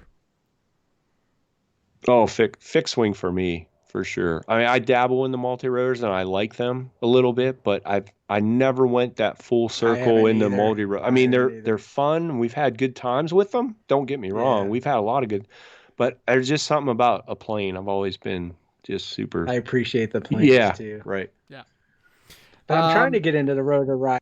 more. I'll be honest. Yeah, did that show up yet? I know you bought a new one. Well, it never showed up. It never showed up? They canceled the order. It was out of stock. Oh. But then Chad's trying to sell me on the new digital FPV and all this stuff. He's like, you got to get this. So next time I see him, he's going to have some suggestions for me to buy. I think that I'm going to have to look into. Well, if you do finally use your DX9 with your digital system, let me know how it goes. We'll have to read the manual to turn it on. Oh, jeez, yeah. I was so humble. I was like, where do we turn this on? That was hilarious. Question number 20. Glow, gas, or electric? Well, I'd say as far as, probably electric overall. For me, 'cause I never really experienced the others. I've always had a soft spot in my heart for gas, though. You know, I really was hardcore into the gas cars for a long time, so I really appreciate. But we just don't really have a good place to fly gas airplanes around here unless we travel a good ways. So, but I do have a soft spot for gas engines for sure. But I never had the experience to really vote on that one. It might happen this year for me. Last year flying the jets, man, if I could have gotten my turbine ticket, I would have been all over that. But I priced out a turbine jet. Went, okay, there's André stupid, and then there's the whole other level of André stupid, right? And I'm like, there's boundaries. There are got to be boundaries, and so the turbine thing can wait. But Adam says, go ahead. Adam says your quad was with your maker knife. You got your maker knife though. It's in his pocket. He has it. It only took 11 months. 11 months. Look at Adam. He's got the maker knife. See? You got a black one. Yeah, see, he's got it. It even came with red. A red I can put in there. Yeah. And on the maker knife, we got to congratulate David, who's going to be a dad. You got to see him in 2020. Yeah. So there's something new for 2020. He's finally going to be a new papa, so that'll be pretty cool. We'll have to get him on the show eventually. I talked with him a little bit. Oh, the excitement there! I can't believe. Can we tell a quick funny story about that? Of course. Oh yeah, real quick. Yeah. So I think I know what you're going to say. David was here for a little while, and of course we got together and we all went out to eat. Awesome. We were all having a great time, and I don't know. I think Adam started it. We all got on the subject about. I don't know if he asked us about kids or something, and of course we all go off. And Adam's talking about his crazy teenage girls. I'm talking about my crazy boys, and we're going on. And he got this strange look on his face, and we knew way before everybody else. And he goes, "Well, my wife's pregnant." And we're like, "Oh no, kids are great. Oh, you're gonna love it. It's gonna change." Oh man, we felt like this big, open mouth. Yeah. It was pretty fun. I've had those conversations. And I guess she told her right before he came here. Like he didn't have any time to respond or anything. She's like, "By the way, I'm pregnant." He's like leaving the door, head to the U.S. I'm like, wow, have fun. Think about that on your trip over there. Yeah. Oh, so it's man. gonna be. He'll do fantastic. He'll be an amazing dad. I look forward to the watching his journey. Yeah, I think y'all are. Yeah. His kid's definitely gonna learn how to blow things up real soon. It'll be fun to watch. I would love to see his Play-Doh factory when he gets one. It's gonna be so elaborate. Be laced with tannerite. It'll be blowing shit up. Maker knife shop with tannerite. Watch the hair blow out of their skulls. Oh man, rocket baby. But on the gas question, so today I dropped $180 on my MAC membership and my flying club membership. So I was out there in the fall and everything. No So and the part of that is just. If we have an issue at the field, well, if I get there and I can't go flying, well, I can drive over to the real field, right? It's 20-30 minutes drive, but I'm legit. Right. But what it means is the possibility of a gasser is very realistic because I can store it in the garage. Right. I don't think I want to do nitro because nitro's right? I mean, it's just messy. Yes. So the gasser might happen one day. I think it'd be so cool with the gas or the amount of time you can fly compared to electric. I mean, isn't the times a lot longer with that flight? Most of the time. That would be what's so nice about it. You know, we talked about this a while back too, is we really thought, you know, a lot of the nitro small little engines were getting converted over to gas, and you know, we're down to like a 15 cc, maybe even now a 10 cc gas motor. So unbelievable. Yeah, we thought there for a while that the small gas balsa planes were really going to start to pick up, but that seemed to really never take off, which is kind of a bummer. Well, I thought maybe it would. So we'll see. There's no promises, but you know, if it goes. My biggest thing I noticed when I flew at the club, and I did this in September, so I'm there, I'm flying my Tundra, and the gas planes are going. I can't hear my Tundra, and I'm like, oh, this is so annoying because I'm running on my sketchy, my now sketchy A-spec packs, and I'm like, is it still running? Yeah. I can't tell. I was really appreciated. There was some really bigger gas-powered 3D planes, but they had really nice mufflers, and I appreciate it because I find the high-pitched noise almost hurtful to my ears. So I was like, oh. So we'll see. If I can find something I like, I'll definitely go for it. So there we go. 8 cc gasters according to Eddie. Oh, wow. That's pretty cool. Wow. That's got to be really high pitched though. Yeah. An 8cc? That's got to hurt. All right. Question number 17. We're having too much fun. Hey, first airplane. What was your first airplane? My first airplane, and I've told multiple stories with this airplane. It was the old. Let me think. I think I can picture it. I shot with a rubber ram probably when I was a kid. I'm teasing. It was the old Hobby Zone J3 Cub, I think, the yellow one, the generic one, like the piece of crap one. Before I realized they had a bigger, you know, the white version. You need to rephrase the question. Is it the first plane we actually flew or the first plane we bought? There's a difference in my book. Well, that was the first one I flew and bought. So you're good on both. No, I bought one and I couldn't fly it. I had the prop on back where I had all kinds of things going on. It was a P41 or P. Oh, Jesus, Mike. I still have it because the guy gave it back to me. I was so frustrated. Oh, was that the one in the box you showed? Oh, yes. What is that? I forget. Didn't that come from like Harbor Freight or something?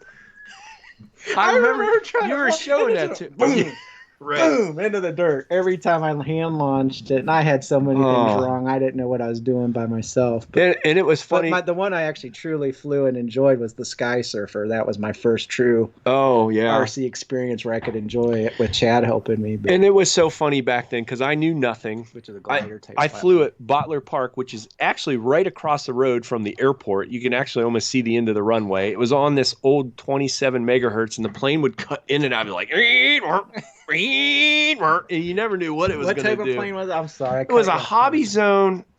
Google that, Andre. See if you can find an old picture. It was in the old Hobby Zone. I think it was a J3 Cub, but it was yellow. They had a newer model, which was the white one that most everybody had. That eventually you could put like cut ailerons in with it. Like I bought one of those later, and it flew 100% better. But the first one was I might have a picture on my phone, Andre, and I can send it to you. That blue Mustang, I know. Oh, what a piece of junk that thing was! I crashed it so many times. I get so mad. 1100? No, way smaller. Way I think. Smaller? Okay. I think. Yeah. It was yellow. Let me look on my phone real quick, but you can keep going while I'm looking. Yeah. But that was what was yours? Oh, that Sky Surfer was the one I actually flew, but I had that Mustang, that blue Mustang. Oh, you were talking about. You thought it was bought from Harbor Freight. Yeah. It was a Harbor Freight, but it was. It was pretty bad looking. I do remember that. I think it used a NiCad battery too. Yeah. That's what this plane had. NiCad battery. Oh, it was awful. I think I got it back because I thought I would throw some newer technology into it, and because it looked okay. Right. It just needed some performance features on it. I'm looking on. And it was. I'm pretty sure it was just like a. What was it? A 3-channel radio. I'm pretty sure. Yeah, it just had throttle and. That's rudder, what mine was. Just 3-channel. Yep. And I couldn't even get those things right. I had the prop on backwards. That's funny. Oh, geez. I thought I had a picture of it on my phone, like from years ago, but maybe not. Yeah, I got it, Andre. Here it is. I'll send it to you. It was the. Oh, I'm sorry, Andre. It was the Park Zone J3 Cub. Okay. All right. Here, picture. Like my Cub almost. Similar, not completely. Picture's coming to you. Mine's the Super Cub, though. I won't be able to punch it over because you're sending it to me on my Mac, and I'm doing the show on the PC, but whatever. But we get the idea. All right, well, I'll send it to you. I didn't. Okay. Yeah. We'll throw it in the I'll show show notes. it on camera here. There you go. That looks Hold a on lot more flight worthy than I had. There we go. Got it. Da-da-da-da. That was my yes, first yes, plane yes, right yes. Yeah. Remember that one? Yep. And I still got the I still have my other airplane. Yeah. Rubber bands and the wings. Oh yeah. Gotta do it. So, all right. I remember Pete selling me the Sky Surfer, though. I was watching my video God, Pete. from Banana Hobby. That guy could sell Amish poop in a bag. That guy could sell anything, man. When we saw him at the, I didn't talk to him, but He was saw at the Toledo. Was he there? Yeah, because you're like, that was Pete. And I'm like, Oh, no really? way. Oh, yeah. I know we saw him. Good old Pete. Man, What did he used to say to me? Hello, friends. Or, yeah, hello, friends. I know. It's something. Was it something like that? Hello, pilots. Hello, pilots. That was it. Hello, pilots. I'll start a video like that one day. There you go. Yeah. There's the killer cat on camera. He made it look so easy, though. I must have watched 100 of his videos. I watched though. a lot too. He sold me on that Sky Server, and he's flying inverted right in front of him. I'm like, I can do that. I can do that. I can turn right.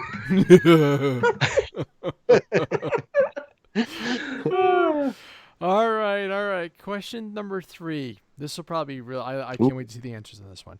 Name someone who changed your view on the hobby. Well, I know my answer. There you go. Go ahead. Probably, Mike. Go ahead, Mike. Chad Capper, obviously. I mean, he's the only reason I got in the air with this. Even the Sky Surfers, basic and glider like that plane was. He's like, this is a good one to learn on, and we actually took off from the belly. Like, I just throttled up, and because I was so nervous to do a hand launch at that point, I did not want to do it. And he's like, well, we can take off on the slippery grass or whatever. Sure enough, it did take off on the ground. We throttled it up. I think we had to scoot it a little to get it going. Right. But to just get me over that fear factor with it, and he helped me so much. And I know he learned a lot, probably through David and stuff too, and just online. He researches things very well, and made it possible for me to get in the air. Yep, early pioneers. I'm gonna have to say David. He changed two reasons. Yes.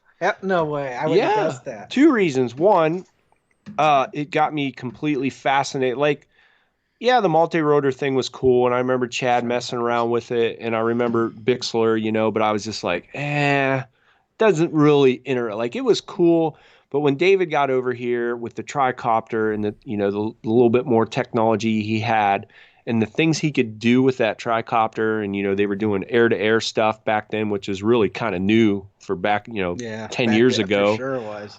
So that was one. But the biggest thing really, and I'll never forget this, is Wayne and I were huge into the gliders and the Radians and everything, and he says, we were doing an episode with Flight Test, and we were done at the end of the day, and we were talking about gliders, and he said, well, did you ever try a DLG? And we're like, what the hell is a DLG?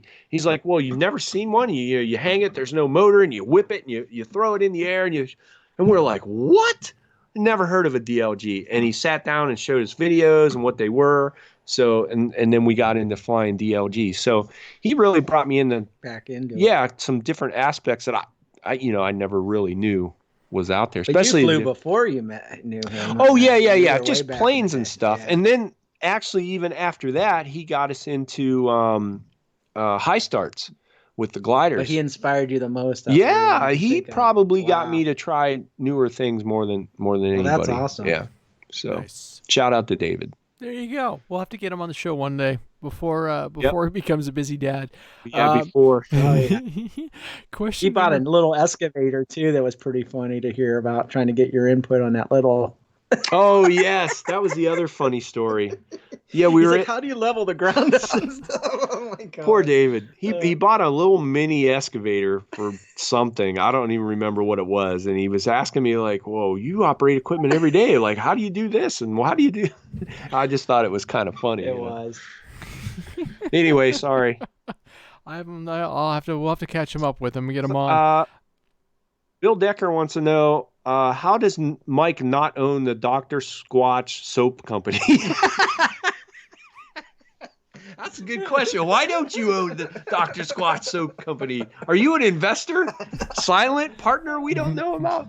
Oh, and that I gotta show these cookies my sister made. I seen them. Yes, you got them on Facebook. Those were awesome. That was they were great. Awesome. She is so talented. Well, he's looking up that. Question number 14. Spitfire versus Mustang.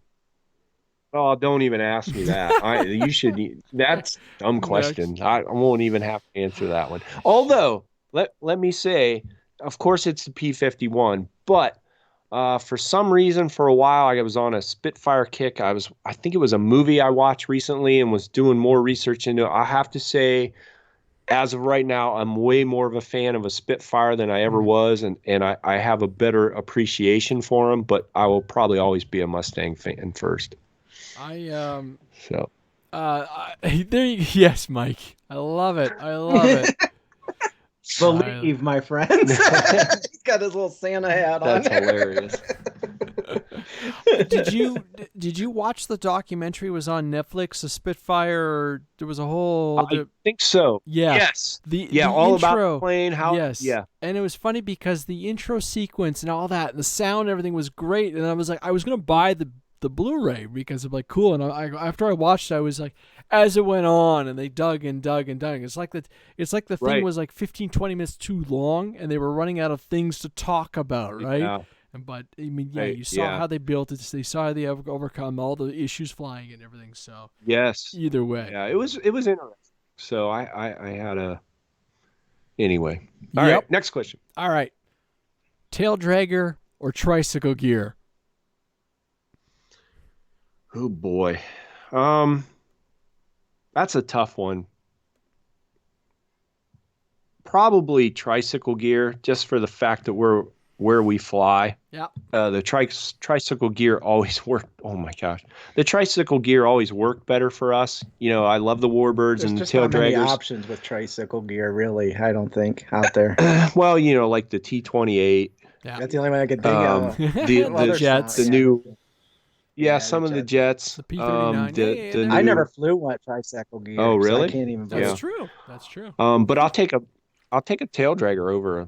You know, that's my preference. But then you always get the flip overs, and they can't take off. And you know, the T-20. That was one thing with the T-28. That plane. I would have liked to fly. That's a great flying plane. You could take off and land just about anywhere. So okay, tricycle gear. What was that? Your buddy was learning on? Was it a Delta Array or something like that? Yeah. Does that have tricycle gear? I can't remember. Oh, it did, but we had it taken off. But it did have. Yeah, you take those off. Right, just belly land it. I couldn't remember. A few more questions because we've actually cracked the 2-hour mark and been live for almost. Oh man, we've been recording for a while. It's a good show. I'm having a lot of fun. Bedtime. Way past. Well, is it? I was tired before the show started. Yeah, me too. I'm good till 2 a.m. yet. Killing me.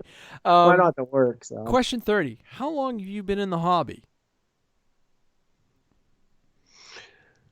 Not super long, but it seemed to progress pretty fast. Let's see. I don't know if I ever told the story.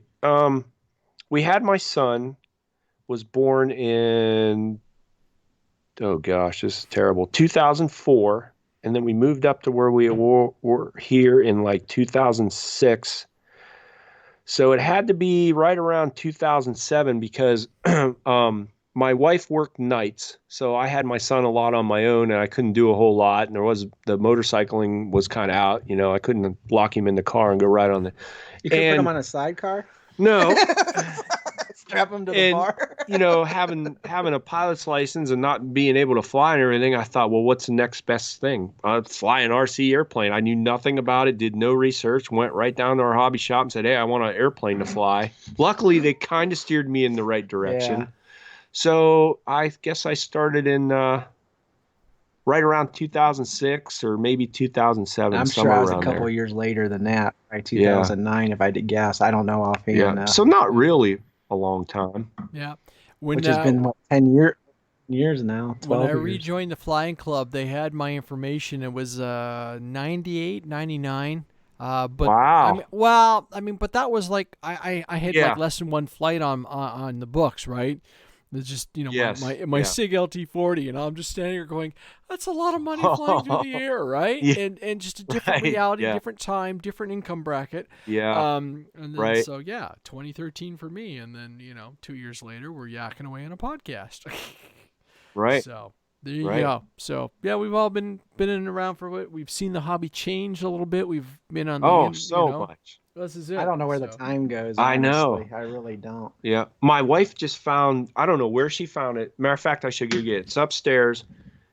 It was somebody gave us from Flight Test when we were still kind of involved there for a while. It was a Christmas ornament, and it said I have 2015 on it, and it says thanks for the 5 years. So that was been 2010. Yeah, when we started. Wow, that sounds about right. Because I was 2009. Yeah, I just read it. Because I was with Chad before they even started it in the garage and stuff. Yep. So I know it was before that for me. So it's hard to believe that Flight Test started in 2010. We started flying about a year before he even got with Bixler and stuff and started the show. Yeah, right. Yep. Interesting. Alex says 1977. I would have been 2.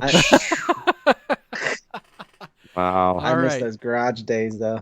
Yeah. Shoots. Actually, there's a lot of comments about that today, about people reminiscing. It must be just that time of year. People are talking about different things.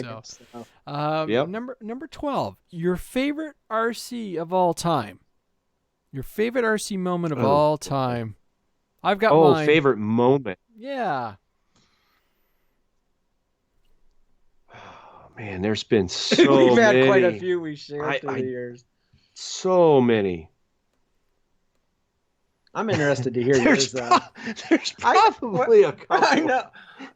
All right, I think. All right, I know one two you might popped. mention. Two popped into my head, So I'm gonna go with that. So, go ahead, Mike. You go first. No, I want to hear yours. All right. So, the first one I'll never forget, and it's the best story, and I've told it a million times. So I apologize for those out there that've heard it. I know.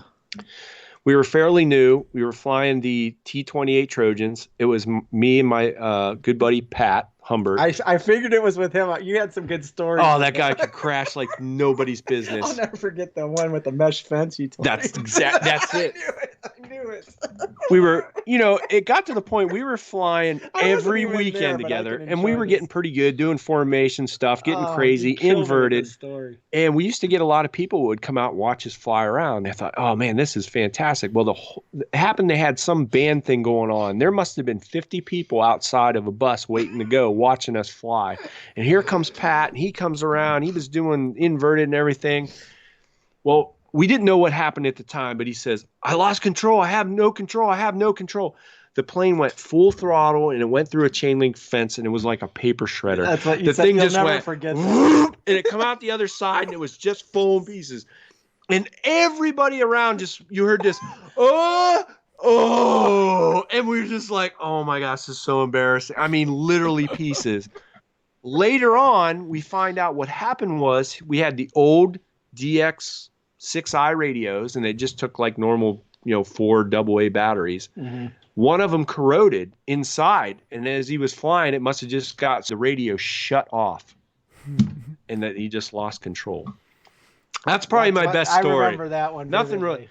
Actually, there's probably 3. The other really good one was our other buddy Pat when he had his ailerons inverted. Yeah. Well, twice, but where he had the near miss with the. Were you there that day? My gosh! Yeah, that was a good one. But the other good one, Mike, that probably made me laugh really hard was with the Bush Buell when it took off and we did the 80-mile-an-hour taxi. I never saw a plane zip across. I have never seen a plane go that fast across and have no control. We're just like, what do? We're just watching this thing burn up around the field. As fast as it was going, you would think naturally would just lift off. Yes! It was going so freaking fast.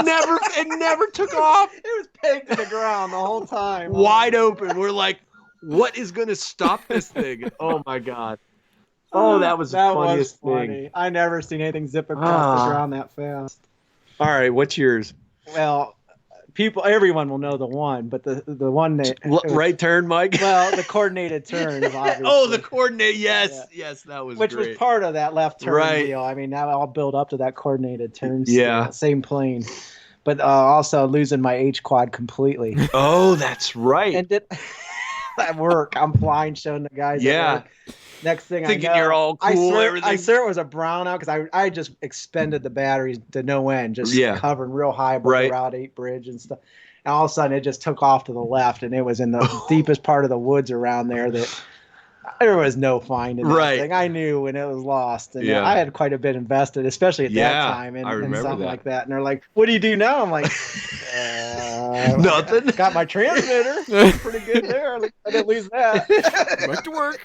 Overtime. Oh, we're some overtime now. They're all like waiting for me to do something. Like I was going to recover this thing. I'm like, flip a switch and it comes back. They're all standing there waiting for it to come back. It ain't coming back, Mike. I did tell everyone I had a return to home feature, but I never figured it out or whatever. I didn't tell them that I didn't really figure out how to use that part or anything. Oh, geez. But oh my gosh, that was pretty comical. And then obviously the coordinated turns. No one's gonna forget that one. I've seen Mike Finley looking at that thing like, oh, that was good. What is going on? What about you, Andre? What was your favorite? I have one of my favorites of you, but go ahead. Well, I'd have to say the first our first little get together. What was that? 2015. May of 2015 was probably the first one, right? Because 14 would have been it was 16. May of 2016 might have been because First Flight Fest was 2015, right? That sounds right. Remember. I think it was because then it was 16 would have been when I came down for our first little get together in May. Yes. It was 17, 18. We didn't do one last year because of my anniversary. So I would say the first one would have been that. Or you convinced me to come down to Ohio for Flight Fest. After I'd smacked up a race car. So go drive for 900. So what's yours and of me then? The favorite one of Andre when he was building that huge autonomous quad. And it takes off in the backyard and just goes. The fear and anxiety in his voice when I talked to him, like, you ain't ever gonna believe it. It just went by itself, I thought. And it landed on a roof like on the other side of town practically or whatever. Yep. Oh, that was hilarious. Yep. I thought you were ruined for freaking APM quad. You know what? That thing never flew again. Yes. That's in a box somewhere. Yeah. The parts have been used for other stuff. I don't trust that flight controller. I'll take my P4, but lesson learned there, right? Never go cheap on a flight controller. I still don't know where it went. I still don't know where it went. People sometimes ask if you ever lost a craft, and I did lose the H quad completely. But the Kinetic I thought was in that category too. But I did finally they found it in Pine Tree they chopped down last year or something. Oh, that's right. That's right. So I can't put that in my classification of never being found. Do you guys have any craft that you never found that went out beyond even finding? No. Because I don't hear many stories of that really. Yeah. But you guys are more safe in what you're doing. I have to say the other good. Yeah, I know we've all had our crashes, but I just wondered if it completely went out of sight or you lost. Because I know Chad lost that Maxi Swift out. It was way out there somewhere. Yeah. That was. I guess we never really finagle with long range too much though either. But I was pretty much line of sight. I have to say the other good story that was good was when you put the what was it the night plane in the tree, the Visionaire. Yes. And you were so devastated and storming. I don't know how I didn't die that night. Thunder and lightning. I had 2 tree stands I set up to get that plane out of the tree in a thunderstorm. That was bad. You should. I should have died because I was cutting limbs down. And they were falling on me in my stand while I was like 30 feet in the air. I'm like, Mike, we'll get it tomorrow. No, I got to get it out now. We got to get it out. I'm like, oh my God. And believe me, I've climbed trees and been high, and I was up there trying to get that. That thing was right at the apex of that tree, and I'm chopping tree wrong branches and everything else, hand saws and. I can't believe you even came out that night because I was worried. I was You're doing like, that solo. I know, and I'm like, I can't leave him out there. He's gonna die. I had a big streamlight spotlight. Yeah, Cops came out. I know. I'm like landing aircraft out there looking at this. They're like, can we help you with anything? We're No, we're just getting this airplane out of the tree. Okay. Oh my gosh. Ooh. No wonder I didn't get arrested. All right. Last question, because this has been good. I like in the comments too. All right. Last one is number 39. It is bank and yank or rudder. Oh, bank and yank. Yeah, because I always coordinated my rudder automatically anyway. I cheated. I didn't learn to use rudder till like last year or 2 years ago. Rudder? What's that? Left, Mike. Left. Chad would Other always left. keep on me because he's like, when you get low to the ground, you can't use ailerons. I'm like, yeah, I do all the time. So what if you clip a wing a little? It'll still come down. I always He's like, cheated dude, with you that. need to learn rudder. Bad. Yeah. But it's something that helped me with rudder. I think we discussed is multi-rotor flying. Oh, I use that feature Yeah. a lot with quad flying, Right. and that's where I finally learned how to use rudder when I started messing with quads. Yeah. Obviously. Right. Whew. Whew, yes. That's it? Yeah, that's it, guys. All right. We're gonna end up. Any final thoughts for 2019? Any other ideas? No, I think personally it'll be interesting to see where the EDF Jet thing takes off. Has it hit its peak? Do they have more technology, on the cusp that, that's going to hit soon? I would like to see more gliders out there. Oh, I agree too. Or what about, the quad? The quad technology has seemed to kind of even out a little bit too. I kind of wonder about the quad industry. Oh, I know. It's unbelievable. Besides the HD and stuff, it's wondering what that's going to do down the road. We're not seeing any distinct innovations. We're just seeing little refinements, unfortunately. Very little. Okay, fine. Yeah. Batteries have got smart technology in them. We're going to HD on the cameras and the transmission link. And the quad, we've seen all the miniaturization. We've seen the maximum, we've seen as far as you're going to get for the efficiency off the flight controllers and all this stuff, and obviously the modules and da-da-da-da-da-da, but we haven't seen that je ne sais quoi. Ooh. So, who knows? But on that bombshell, I agree. There you go. This has been an awesome show, gentlemen. I humbly appreciate that you've come on to the show and subjected yourself to the hot seat and all the chaos and everything. Yeah. Yeah. Thanks for the invite. Thank you very much. So, absolutely. There we go. Wait a minute. I have to use some extra music, right? I got to put on some extra music. We'll say thanks to everybody for hanging out with the podcast throughout the year. You guys, the fans, have been awesome supporting the show and keeping it going. Thank you for all the notes over the year, too. Just encouraging things to keep running. Well, look at that. The music ended. Good God, I got to start all over again. Come on, let's go. There we go. So there we go. End of 2019. Who would have known the year would have been this crazy and this fun? We'll look forward to talking to everybody in the new year. I'll line up some guests. We'll do some topics. We'll have some fun. Again, Chris and Mike, thank you. Happy New Year, and we'll see you guys later. Bye, everybody. Thanks, Andre. See ya. Thanks, guys.